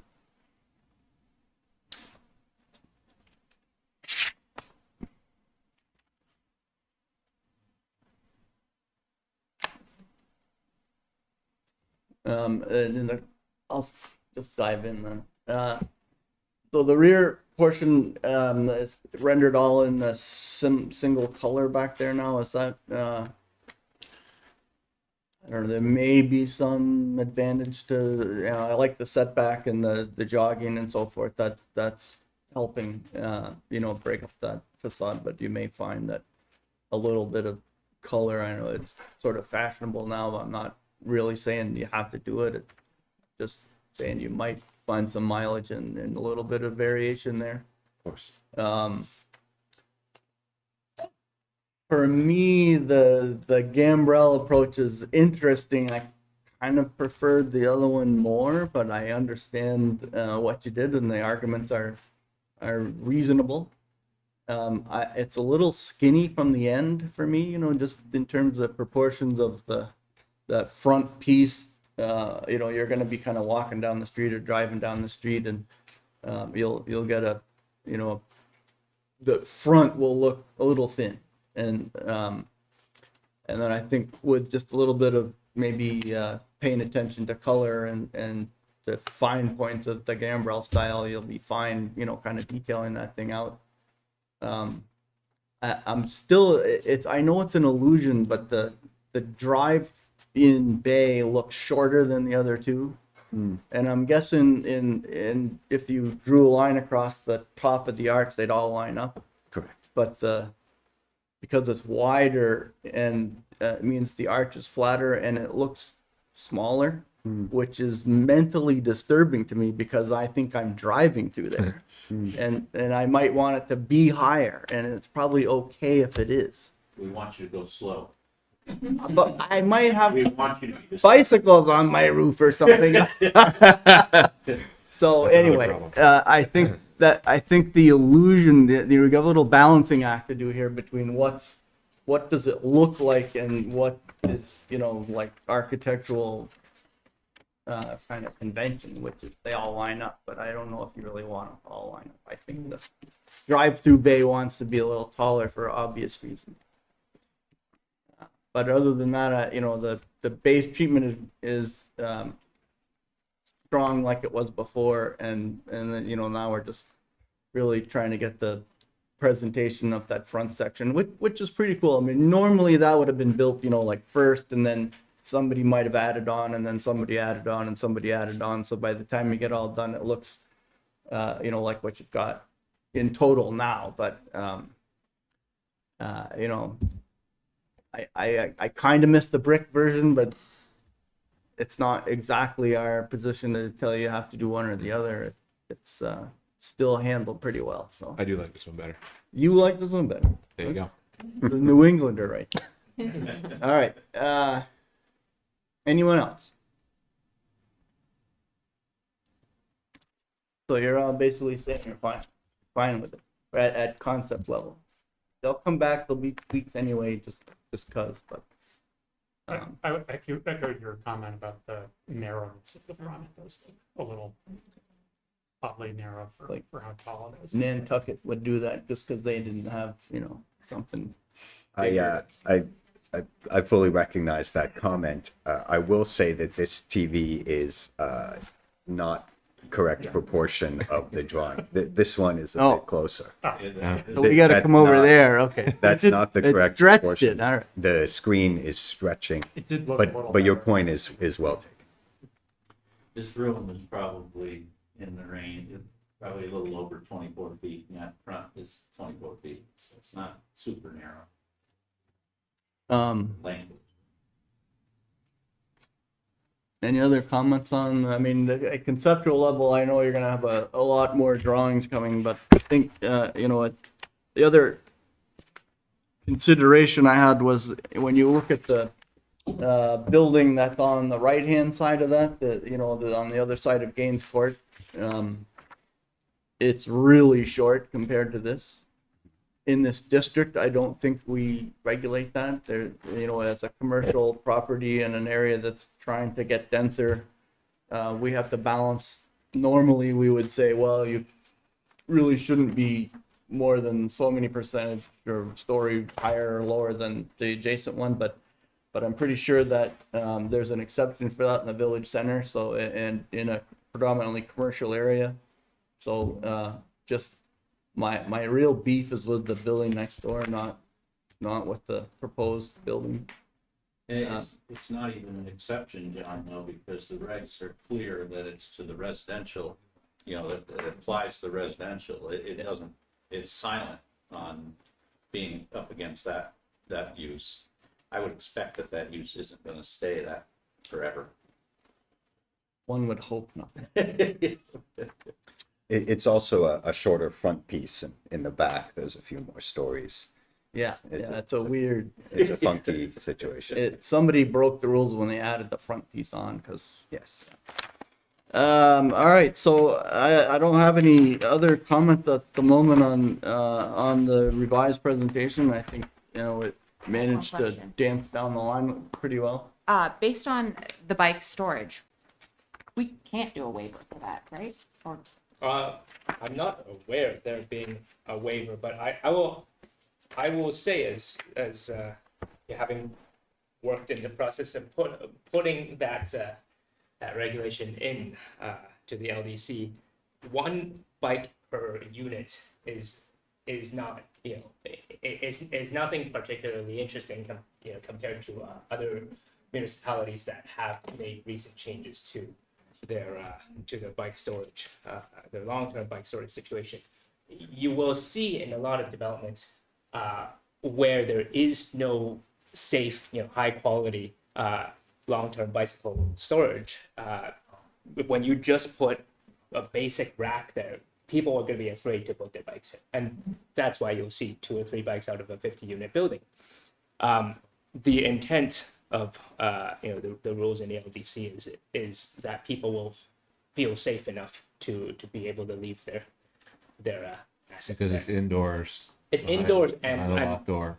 behind the locked door, exactly. Yeah. Yeah, because some of these bikes are $multi-thousand. They're expensive. And they take those to their apartments. Yeah. Don't be fooled. Right. I mean, this discussion is a discussion that we could have had on road widths or parking 20 years ago. So here we are, one's not very many. Well, one's a lot when there's only 1 per 10 in the other buildings that Gabe has. So it's the same thing as we're doing with parking now. We're recognizing that it's not good to overpark. It's not good to have all this extra. So I don't disagree that one doesn't sound like a lot, but it is a lot when it's not getting used in the half a dozen other buildings that he has. Because there's it's never- zero indoor bike. Well, I would have to I would have to disagree with that in the other buildings there have never been a dedicated And other of Gabe Handy's buildings hasn't been a dedicated Indoor. space for indoor locked space for bicycles. Because my question was more, is it, like in some things they're explicit, like you guys can make the decision that you don't think this is necessary, but this doesn't seem like we'd be, I mean, this, I don't think, we I guess could I'd be look, this curious is on a that. new, this is relatively new to them. And we could take a really close look to, with the wording and see, what kind of flexibility there might be, but, as We far have as I more know, flexibility with written, vehicles not- than Yeah. bicycles, which is right. kind of odd. Yeah, my first read of it is, it's not a waiver. Sometimes digging in deeper, when you look at the overall regulation, there might be something, but my first read of it, there's not a waiver. I'm just saying it's excessive. Any last comment? Yes, I'd like to make a comment. I wasn't going to, but I will because of the bikes. It's a lot of bikes that are being asked for. The bike rack that was featured in the staff notes, we need 4 of those. It might require 1,000 square foot room. It's very difficult for an infill project to accommodate that volume of bikes. I spent the past many years, I put up all the new construction that Redstone did in Burlington, and we put bike rooms in, and they had each one of them had a bike room, and they had very varied levels of success. The one constant with them is that every 6 months we had to clear out many bikes that were left there, that were left locked to the racks. The expensive bikes people take up to their apartment. That was our experience managing those buildings. The rooms very quickly became unwieldy. We provided bike repair stations so it is an evolving situation, and what's being asked for specifically in this case is a pretty big volume of space for an infill project. I guess I'll echo that in that we can try and regulate our way into better behavior, but it doesn't always happen. Like, and when I say better, it's like if we could, we'd imagine this building, which is right next to the train station and right next to the bus station, walkable to the entire downtown area of Essex Junction. And, will we be successful in minimizing the number of cars and maximizing the number of bikes? I don't know, so we understand your concern, and I guess we'll keep talking about that.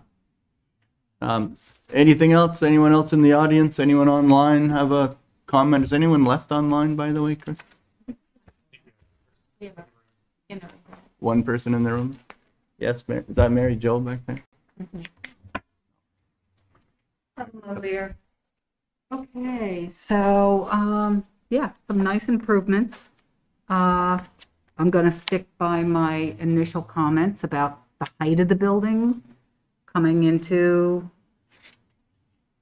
our world, and now it's even higher. So I do appreciate meeting the regulation for the buffer. And I am curious about the north end with the parking spaces. My property, my house, the edge of my house on the north side is exactly in line with Gabe's Gaines Court property that exists right now. And in this footprint rendering, it doesn't look like that. I'm just wondering, I'm just curious about the scale here. I think it's well. This is an actual aerial photograph that we're looking at. That right. The tax map line work on there might be off, but I wouldn't expect that the buildings themselves can be off because it's an actual picture. Okay, so then my question would be, is the proposal eating into Gabe's existing Gaines Court property for those parking spaces? I guess until there's a formalized survey, we don't necessarily have an answer to that. Okay. There is a property line, drawn over top of this that at the moment we will, say is accurate, but it's been Okay, 'cause there indicated is a by the cyclone applicant that fence. they're gonna do, Yeah, a formal there's a cyclone survey. fence currently Yeah. dividing the properties. That cyclone fence is exactly in line with the edge of my property on the north side. I'm sorry, on the north side, on the east side. On the east side. Yeah, and it may be that the fence has nothing to do with the property line. I don't know. Mhm. Well, that is a curiosity. There's a pump station that's right there. So anyway, it's got my mind going about how that would be configured there. And the property lines as they're being displayed. I like the fact that the building has a lot more character. And I would request that those parking spaces in the back and of course all along have good fencing. And so those lower areas there are protected visually from Gaines Court. And I was curious in the last hearing about the fact that all the poles would be taken down and that there would be underground power supply. And that now the power, again, in that location that I'm talking about, that east location, that's where the power will come from for 1 Gaines Court and my property, 3 Gaines Court. And when I went and looked at how that would be configured, it looks like it's going to come straight through my cedar bushes. And I don't see any other way that it could possibly happen. So,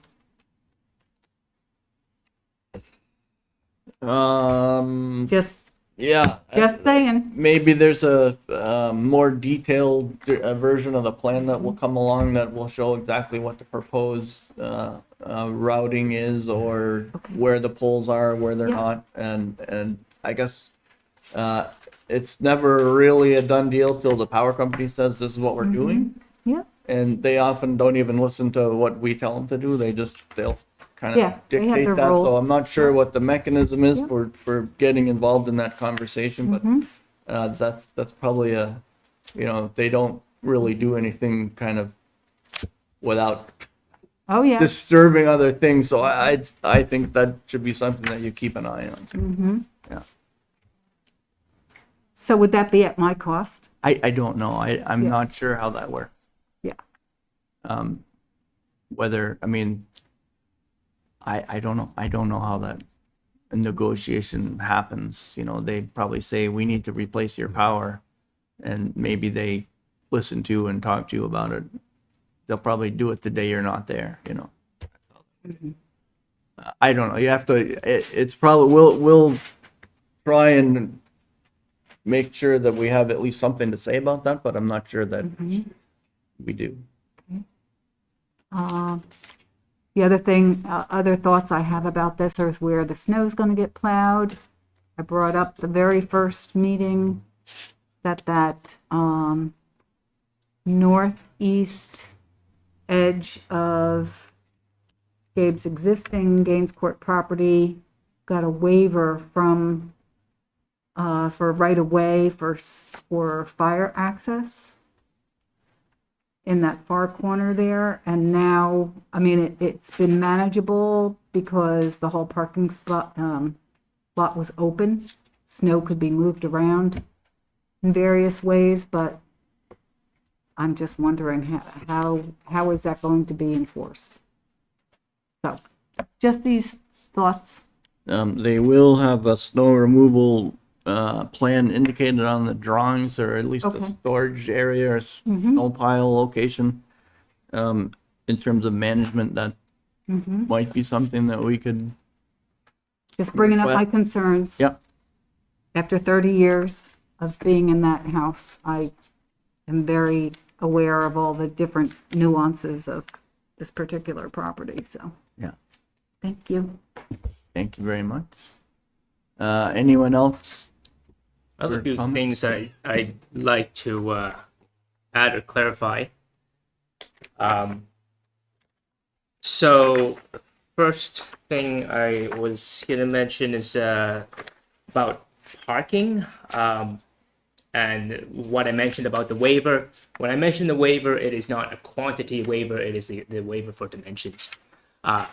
There is no minimum parking requirement in the village center zoning district.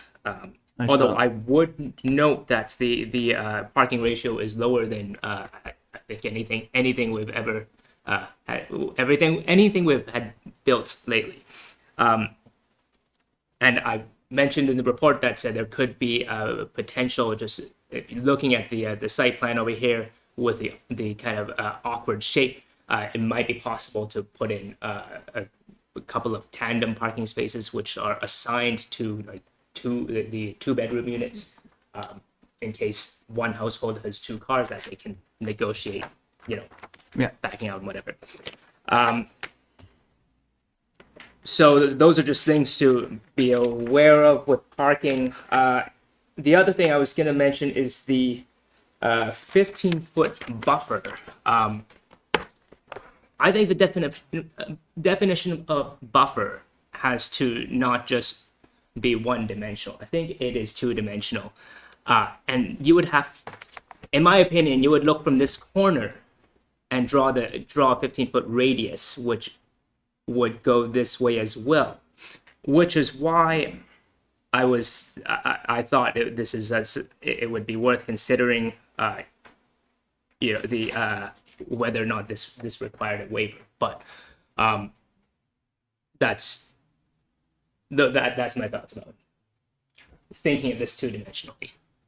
I would respond to that by saying that the landscaping that creates more dimensions inside the buffer might be critical at that location to make sure that it softens that whole edge, including the right. So the buffer, I would agree that the buffer is more than one-dimensional.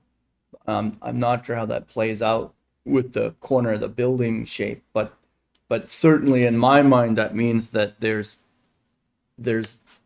three-dimensional ability for landscaping to address that, buffering and screening and softening. So we don't have a landscape plan. There's a couple of token things on the front, but I would essentially encourage the applicant to seriously look at the how that part of the building, which is tall, is softened. What happens in that spot now that we have a 15-foot setback in physical space? What can we do with it that continues the buffering ideas, concepts, and softening that would help with the area there? Certainly our intent to tell the landscaper that that's one of the areas of concentration. Yeah. Once you get to Mary Jo's property, that cedar hedge is thick, about 25 feet high. You can't see her property except the driveway. But so it's more important at the corner than it is the back of the building. But Yeah. So again, the concern along Gaines Court has been for the houses that have been there for a long time, and they're short and they're close, and your building's tall, and so again, the focus of the buffer screening activity can be enhanced at that location. I think everybody sees that. absolutely, and there is a reason we're 45, we're 4 stories over 45 feet. We're not 4 stories and 58 feet, which is allowed. So we're 13 feet lower than any waiver requirement. Jeff, I think that touched on what he meant though. Oh, sorry. It does. I know what he's saying. Because if you're standing here on the very edge of the property You put your arm here and you can touch the building. It may be 15 feet from here. I'm not, that's a great point, and it's a reasonable interpretation, and I think somebody's gotta decide how that works. Buildings don't like to do that, but, that's not our, we're not here to make the building happy. We're here to make the surrounding neighbors happy. And the whole complex look good. So. I think I might need a straw poll or something, though. We're gonna go from here, and Gabe's gonna go spending serious money on a building. He's willing to bring it back to the extent of that property line, when that property line is perfectly defined. If you're saying take the 15-foot radius, you're now taking the 15-foot radius onto the commercial property. Right, you're taking it onto the commercial property there. I don't think that's the proper interpretation. If the board feels it is, there's no way that that's an undue adverse impact, and that's your requirement. Two-part undue adverse impact, no way can that be met, even if you all agreed, or the majority of you agreed with that interpretation. But we need a little guidance on that. We're willing to come back to the line, but we're not willing to go 15 feet beyond that line. So there were a couple of different butters that came and spoke last time. Correct. Have you shown these site plans? I mean, obviously they're not here. I haven't. And Mary Jo's here. Mary Jo was here, and the neighbor next to her were the two main ones last time. But I just gave the guidance that I think you need to consider a building change here. Our office opinion wasn't necessarily to go to the full 15-foot buffer because, again, the undue adverse. But Gabe said, no, let's go to the 15. But. Well, we're looking for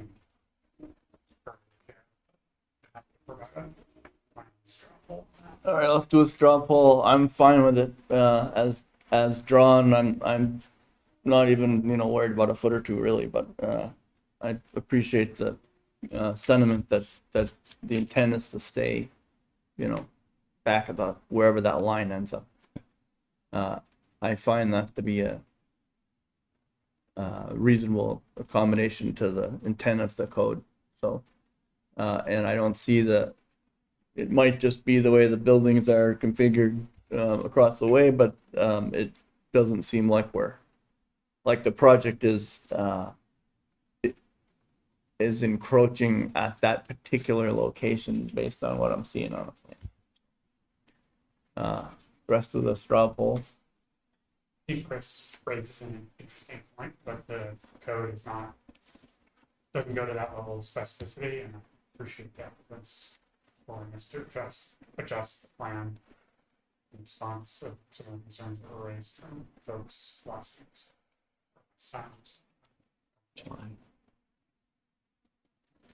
I agree. We challenged you last time to move it 15 feet, and we talked about that line. We did what we asked. Meets the letter of the code, and I'm fine with it. Okay, thank you. You even want ours, not your majority, and cut it off. I was much more lenient on this one, and was leaning that way too. Okay. Any further last comments from anyone, including staff? All right. I will. I guess we need a motion to accept the language is specific, right? We have to Close approve. the public hearing. I have to close the public hearing first. Okay, I'll take a motion to close the public hearing. Motion to close the public hearing. Is there a motion with the final? It would be a motion to approve the conceptual site plan. And if you can add conditions. Not sure I like that language, but I don't think I have a choice. So I will. I'll take a motion to approve the conceptual site plan with all the. I don't know. We made some comments, but at this stage, it's not really. Yeah, we'll wait till you come back and make official comments. We're just giving you suggestions at this point. So we're going to approve the conceptual site plan. Is there a second? Excellent. Any further discussion? All in favor, say aye. Aye. Opposed? Congratulations. Thank you. Thank you. Thank you, Gabe. All right, we have one more tonight. Thank you for your patience. It's been a longer night than anticipated. We're still here. We're happy to see you. We have a public hearing, conceptual site plan to remove existing structures and construct a 4-story 18-unit residential building with parking at 132 Pearl Street in the HA district by Caroline Real Estate LLC. The applicants are here. We invite you to introduce yourselves and walk us through the project. I'm Robert Paroline. This is my wife Linda, and Doug Wiedemann, our architect, is on Zoom. He's probably would like him to talk about the plans after I tell you what we're doing here. We have two buildings currently in the setbacks on 132 Pearl, and we'd like to build out to those setbacks. It makes the road, it's pleasing where the buildings are right now. Gives us a little bit more space for the bikes. If we shrink it, we're going to shrink our bike space. I know he had that discussion with Gabe. He doesn't. So bikes are important, but maybe not so important, not that big. One thing in our plan, we did not show any electric, but we do plan to do some electric and also for cars. And I would like to have you look at this as a PUD possibility. We could condomize these, make these all condominiums in the future or separate. So, so the two waivers we were looking at, and one thing that wasn't clear is the height is 48 feet. So that was a question that came up when I was on vacation. And so we're at 48 feet, not 53 currently. And Doug will talk about the layout when he's at the end after I talk about the waivers. So we're looking for a waiver on those two setbacks. The one in the back is a little bit easier to push back. The one in the front will constrain us more. And the other waiver is the total square footage. We're at 67 and we're supposed to be at 65. We can go out to 80 if we get a waiver from you guys.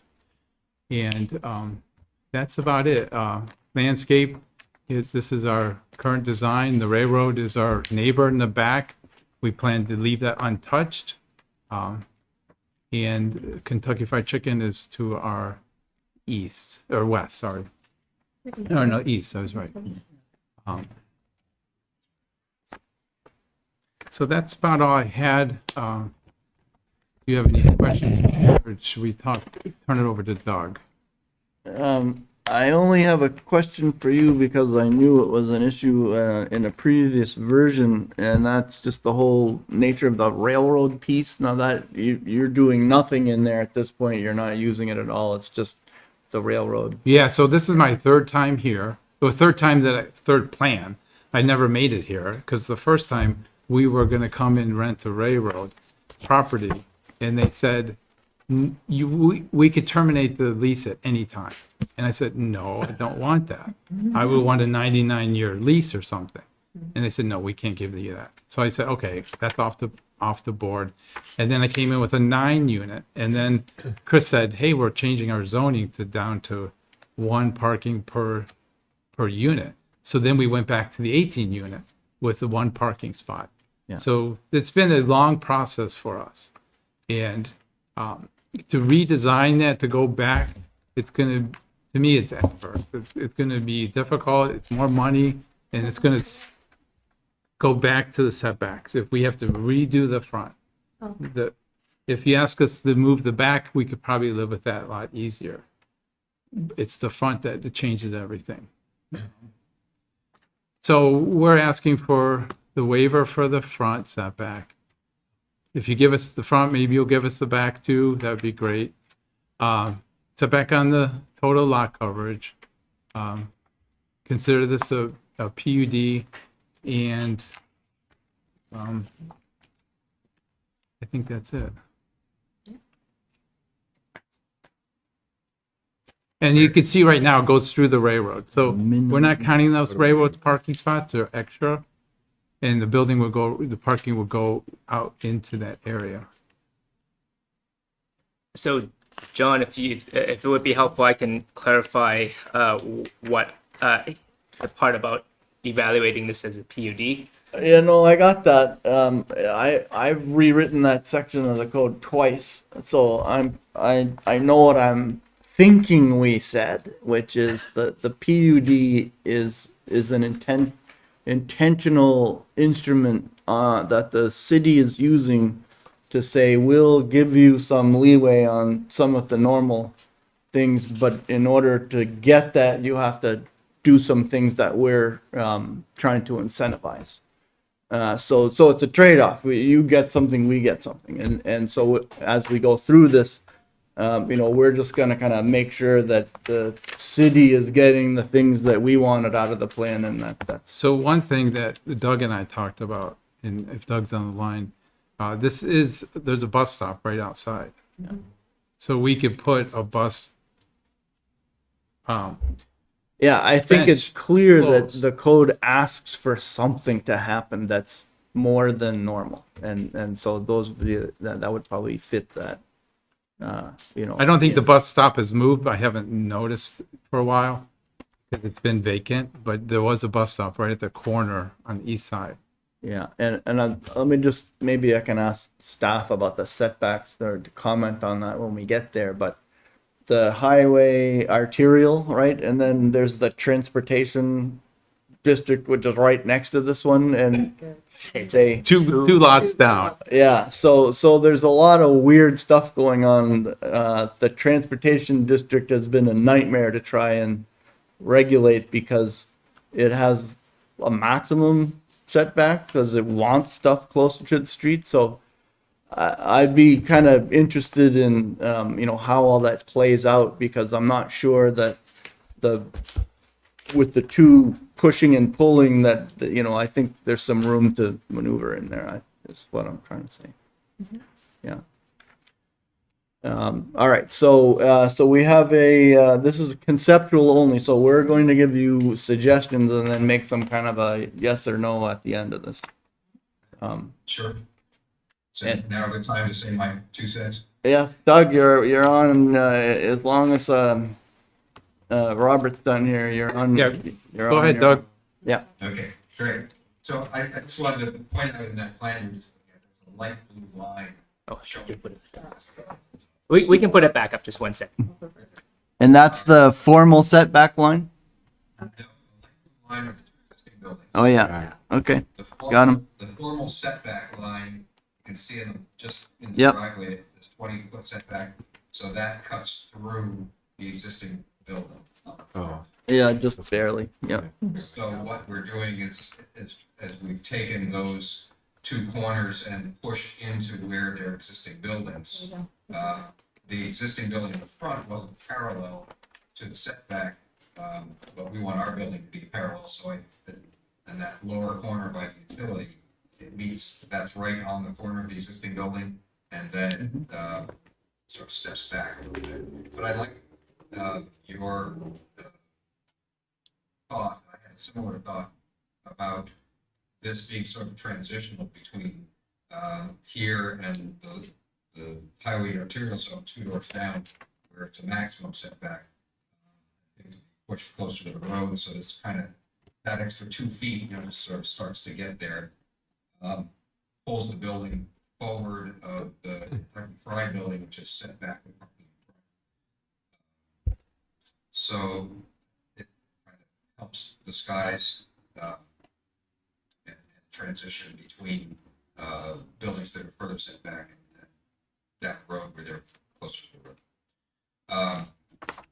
Couple of staff comments that I wanted to point out: that 8-foot handicap parking space, if we can make that 9 foot, I can steal a foot out of the bicycles.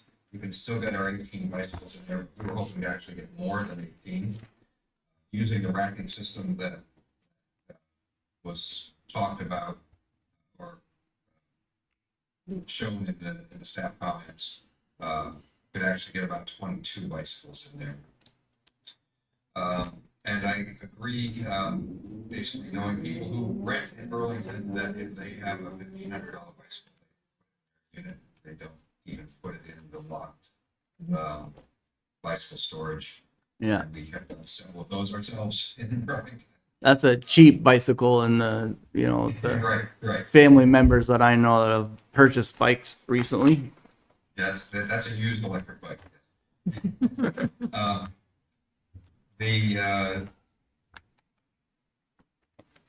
Let's see, the landscaping that I've shown is my interpretation. If it's a PUD, I understand, then one of the things that we should be having is a licensed landscape architect. And if we're putting a bus stop in with a shelter, it would make sense that all of that be done in conjunction with a licensed landscape architect. And I think that would be a good thing if that's what you think we need to allow us to get into. In just as an aside, in other jurisdictions, Burlington, South Burlington, where there's an existing building that doesn't meet the setbacks, it used to be that you had to leave the building there, took it down. They've all changed their regulations to allow it to build to that existing setback. Or sometimes they use a percentage of the 2 lots next door. So as you can see, the lot next door is even closer to the road than ours, so we're not, it's just quite interesting. One other thing, we have had discussions with Lamoureux Stone, it's now TCE, with about the stormwater, and I've shown an area, approximate location of sand pit. There would be something similar to that. It hasn't been engineered yet, something over that. Bob wants to have some public or private sort of patio use for the tenants of the building, so that is shown. And then the lawn area on the east side, that actually this is the first plan with all these iterations Bob talked about.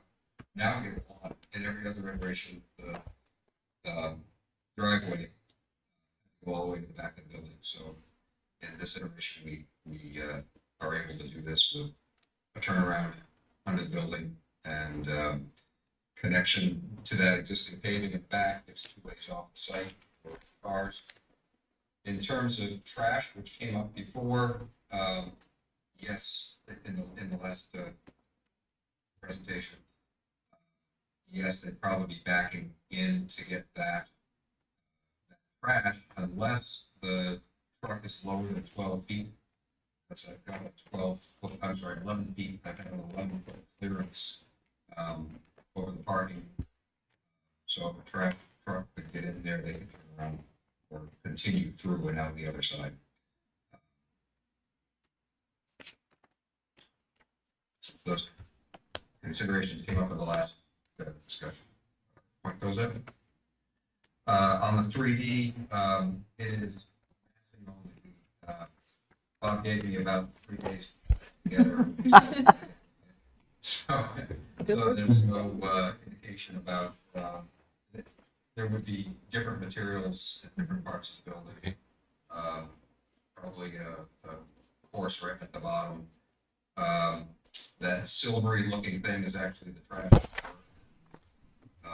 My thought was that the interior surface of the balconies, the ceiling and the walls would be a natural finished wood look, and that trash gate could actually echo that as well. Otherwise, it's pretty much a black and white image of the mass. So I had just a couple of questions, Doug. The tower, what's 48 feet? The building itself or the tower? The top of the tower is 48 feet. It's 7 feet above the roof, providing access to this from the stair. So that's Awesome. one So step of those. what's happening on the roof? Is it like a roof Mechanical. garden, or it's mechanical equipment, solar panels, any of that stuff? Yeah, you got it. Okay. I don't know if the solar panels are going right away, but we've been asked to at least design a roof to Solar ready, yeah. And you made a comment about being able to drive through the building and out the other side. And I'm guessing that's out the back, and then you're onto the railroad property. So it's not necessarily your right of way or your property, but it's there. And until somebody says otherwise, it probably works. Where do you go from there? You don't come back out on your own property. You're just on another, the next parcel over, or it's all connected back there somehow. KFC, Yes. At the bottom of the sheet there, you can see it connects through to the Kentucky Pride line. Yeah. Okay. It does now. Oh, sorry, switch. So at some point that might go away, but it's there now. So yeah. Yeah. We do drive out on yeah, but you're not going This to is, do this. this is our property. Yeah, but this, I want to, Right? This is our property, right? Yeah. Yeah. Yeah. I mean, it's hard to know how to handle that parcel because it belongs to somebody else, but all over Essex Junction, this situation happens. And it's been, enjoyed or utilized by everyone all over the place. And yet, if you actually talk to the railroad, they're pretty grouchy about any deal. They don't, it's not in their interest to make a deal. So I think, probably you have to just. Suppose seems to work. Marcus is online. He says we cannot hear the participants on Zoom. Cannot hear on YouTube. Is that a town meeting TV issue or is that a Zoom issue? The microphone's open on Zoom. They were kind of whispering for a minute there, so they weren't actually saying anything that was being public. So I don't know if that's what the caller's referring to. All right. So the couple of structures come down. Is that large hedge there staying? That looks like the border between KFC and your property. Is yeah, that- the east hedge will stay. It will. The other hedge will be a fence. Okay. It will come down. Yeah.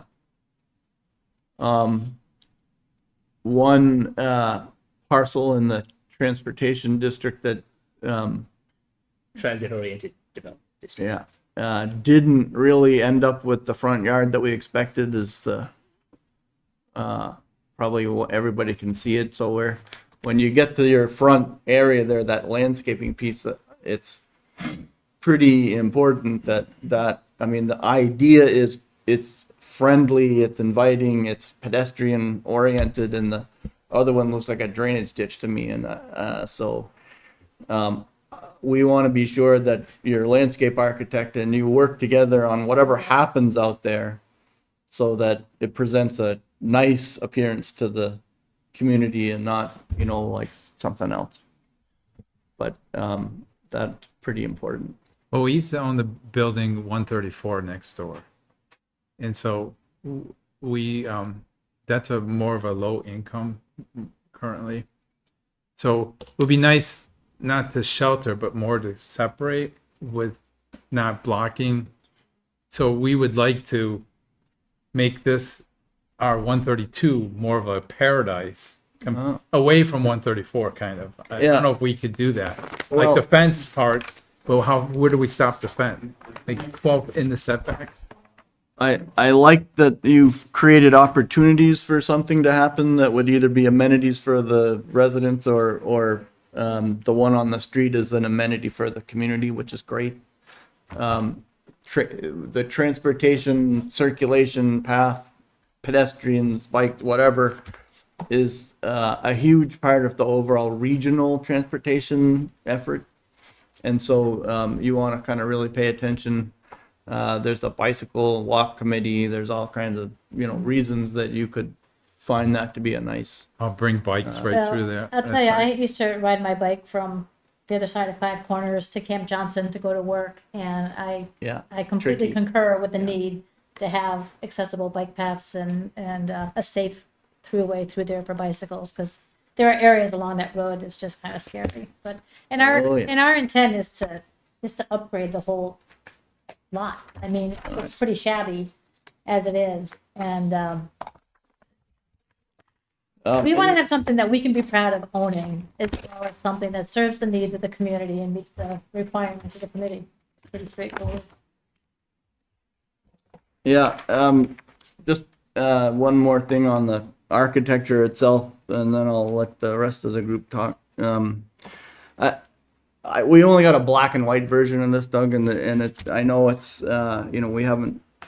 You're early, 3 days in. That's pretty impressive. But I guess I'm a little nervous that the actual footprint of the building that goes to the ground in the front's pretty thin, and I think figuring out how to continue the deception that says this building's a building and not a parking lot with a building over it is worth a little just keep doing things to sort of make us believe that it's really a building there. And I'd say even be a little playful, and I see there's some siding treatments there that are nice, and the way the building is stepped in front is really nice. It helps. All of those things help. What looks like a parapet around the top, which I'm not sure what it is, but that looks like it's interesting. But the more recent example of a building that has a small street front, but is the one right here at Five Corners. That what's it, 4 Maple? What's the address? 3 Maple. Is it where Nomad? Yeah, right. The bagels and Yeah. so that building is playful, and it's mostly parking underneath. So at the first story. So I just use that as an example of don't be afraid to kind of have some fun with it. Are you, can we cantilever out into the setback? I mean, because we wanted to stay at what we thought was the setback. Can you bring balconies, or can we go with, can the building extend? There's some, I think there's a couple of feet available. I'm Even on not the sure front? if it's not utilities and like air conditioners and stuff that people don't want to see. There's a little leeway there for that, I think. Yeah, I believe there was something about balconies being able to extend out. Because it reads a little flat now. I think that would help, and certainly you probably want to give them a little more room there. So we haven't talked a whole lot about this, but my concern is to not make something that is going to be an eyesore 10 years down the line because it's so trendy now, but something that, like you said, has some fun and some interest to it, but has enough traditional elements that it's not going to look like some houses you drive, it's like, well, that's a 70s house, and it's outdated looking because it's stuck to a very historical time frame in its structure. I don't want this to be something that 10 years down the line we drive by and I'm like, oh, yeah. Well, sort of variation in the building facade is one of the best ways to achieve, kind of the little more design, so yeah. All right, so I had a whole lot of comments on the staff report that we can go through at some point, but if anybody else has more comments on this. I like that there are 3-bedroom units.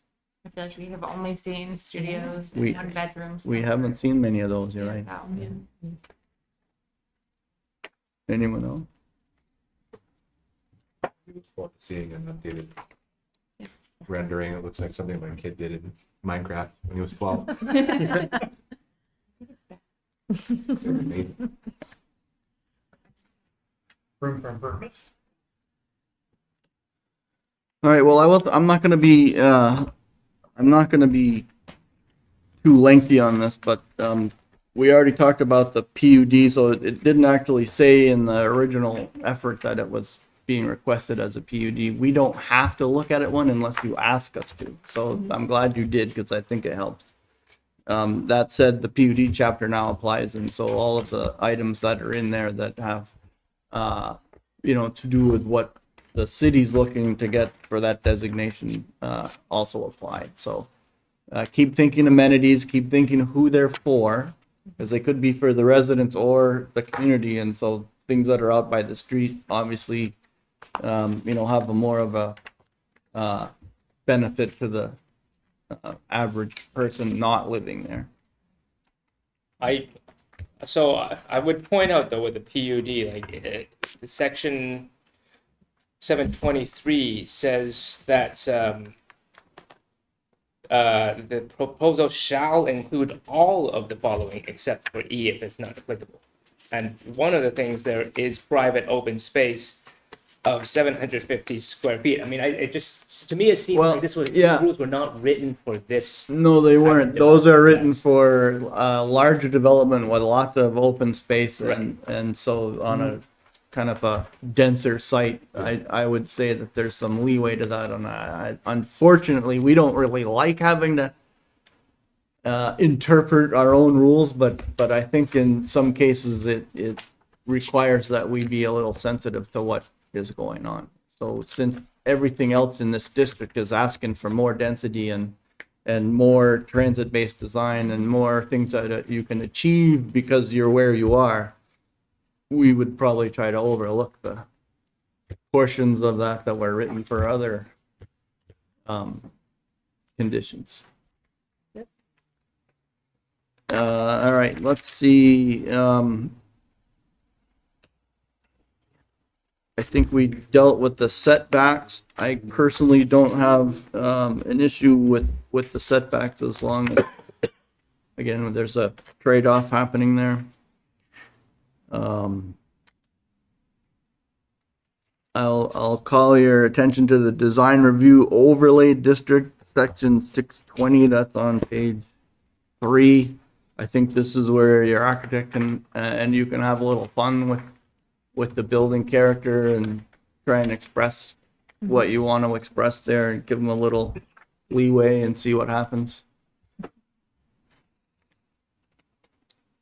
And there was a reference in that to the Design Five Corners plan, which also talks about how you're doing infill development and making spaces for people. So you've got a lot of people in the building. You have managed to leave some green space around. I was particularly interested in the sand pit infiltration and play area, which, my brain just says, oh, it's a sandbox, but that's that's not really the point. But anyway, you understand, you really do have an opportunity to do some things for it may not be 750 square feet per unit, but it's going to be adequate to do something. You don't want anyone with grills on their porches, right? So you're going to have to do something there. And then on page 4, pretty much all of those guidelines apply in the design world. And, I'm pretty glad that you have GVV working on this, because I think, that tends to allow some, well, the expectations can be higher, right? We've been very happy with Doug. Yeah. But again, it's an opportunity to do something nice, right?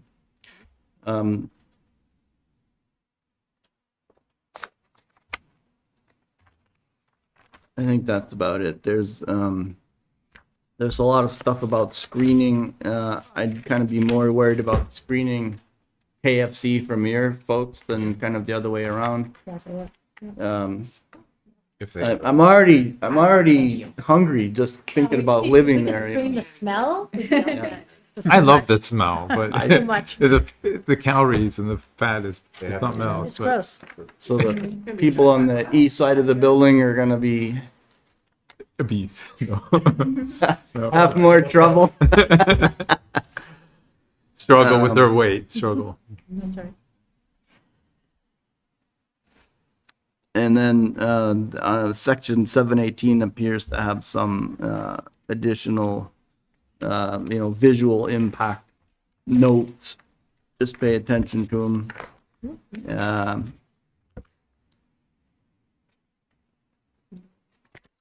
And the only other one I had was about the sort of the existing non-conforming lots, and the staff notes talk about expanding an existing nonconformity, which is normally not desirable or even allowed. I'm not sure how that applies here. Maybe you can guide us on that, but in my mind, they're already on the right track with sort of averaging the setback requirement and trying to, they're not way off. It's really, splits the bill. It's more important probably that the facade is varied than it is that the line is perfect. The line is it can be more restrictive than it needs to be. In this case, I think, I'm not sure that I would worry about the existing nonconformities because I think the net result is going to be an improvement. So we pointed this out because we thought there were several potential pathways to dealing with this setback issue. One of them was to look at 802, and it lists out that if you already have an existing building, that existing building you can repair it. Obviously, you can, and then it says if you wanted to expand that building that already exists, there's some criteria, but you can do that. And then it says, and we don't have it quoted here, but 802C says that if your building burns down, or there's a Natural disaster. the cost of repairing it would be over 50%, something like that. Then you can also rebuild it in the same place, even if it already violates the setback requirements. So we were just thinking if there was no other way around it. One way to think about it could be that this is an expansion of the already violated setback. Even though there's a new structure. But this would be a new structure. I'm just pointing that that's kind of My interesting interpretation. So my personal definition is just more of a concept in that you're not allowed to self-inflict your problem. Like you can't knock the building down and then build it and but if fire takes it, then you can build it, right? So if it wasn't your fault, you're allowed to build it back. If it was your fault, you can't increase the nonconformity. But I think as long as we're doing it the other way, where if we treat it as a PUD, and then that gives us the leeway to say, okay, well, let's figure out what makes sense here and let's work with that. I think we're fine. So I'm not worried about it. Anyway, that's I've been through all my comments and guidelines. I think this is a great match here. You guys sound like you're really interested in providing something that could be a real nice feature where there isn't one now. So great idea there. Anybody else have comments at this point? Staff? Are we ready for a motion? No, we have to close the public hearing first, right? I just want to see if Jennifer, who wrote this report, had anything else to say. It's good. I just wanted to point out, like, this is my first staff report, so I'm sorry it was so long and very little, and where I wasn't sure, I just kind of included things. Like, I don't know if you need this, but I'll include it anyway. But overall, yeah, I think we're pretty good. Great job. Thank you. That's a formidable start right there. All right, so I need a motion to close the public hearing. Motion to close public. Seconded. All in favor, say aye. Aye. Aye. Any opposed? Motion carries. And now I need a motion, if anybody is ready to make a motion to approve the conceptual plan. Motion to approve the conceptual plan. Any further discussion? All in favor, say aye. Aye. Aye. Opposed? Motion carries. Thank you very much. Thank you. So much. Very excited to Hanging in finally there. move forward. Doug, thank you so much. Yeah, We'll be chatting before too long. yeah. You need to go All right, look at thank you. Minecraft. I don't even know what Minecraft is. This shooting game? No. It can be. Y'all have a good evening. It's, How old are your yeah, children? it's a popular game, put it that Yeah, way. you might know soon if you have. And I don't know who left this. Oh, you book will here. know. Is that Carolyn, maybe? My Just 4-year-old not yet. came home being like, Claudia? Mom, can we watch video games on your cell phone? Do you wanna, What are you Chris, I think this is Claudia's, cause I brought the old Well, one by watch mistake, his so video do you wanna? games? Give it And I was to me. like, well, Just give it to me. This house, ma'am. Any other items? Oh, yeah, do we have, any other development Get 'em review board items tonight? Please no. No, but Hearing none, I'll take a motion to adjourn. Motion to adjourn. Seconded. Any further discussion? Motion carries. Thank you very much.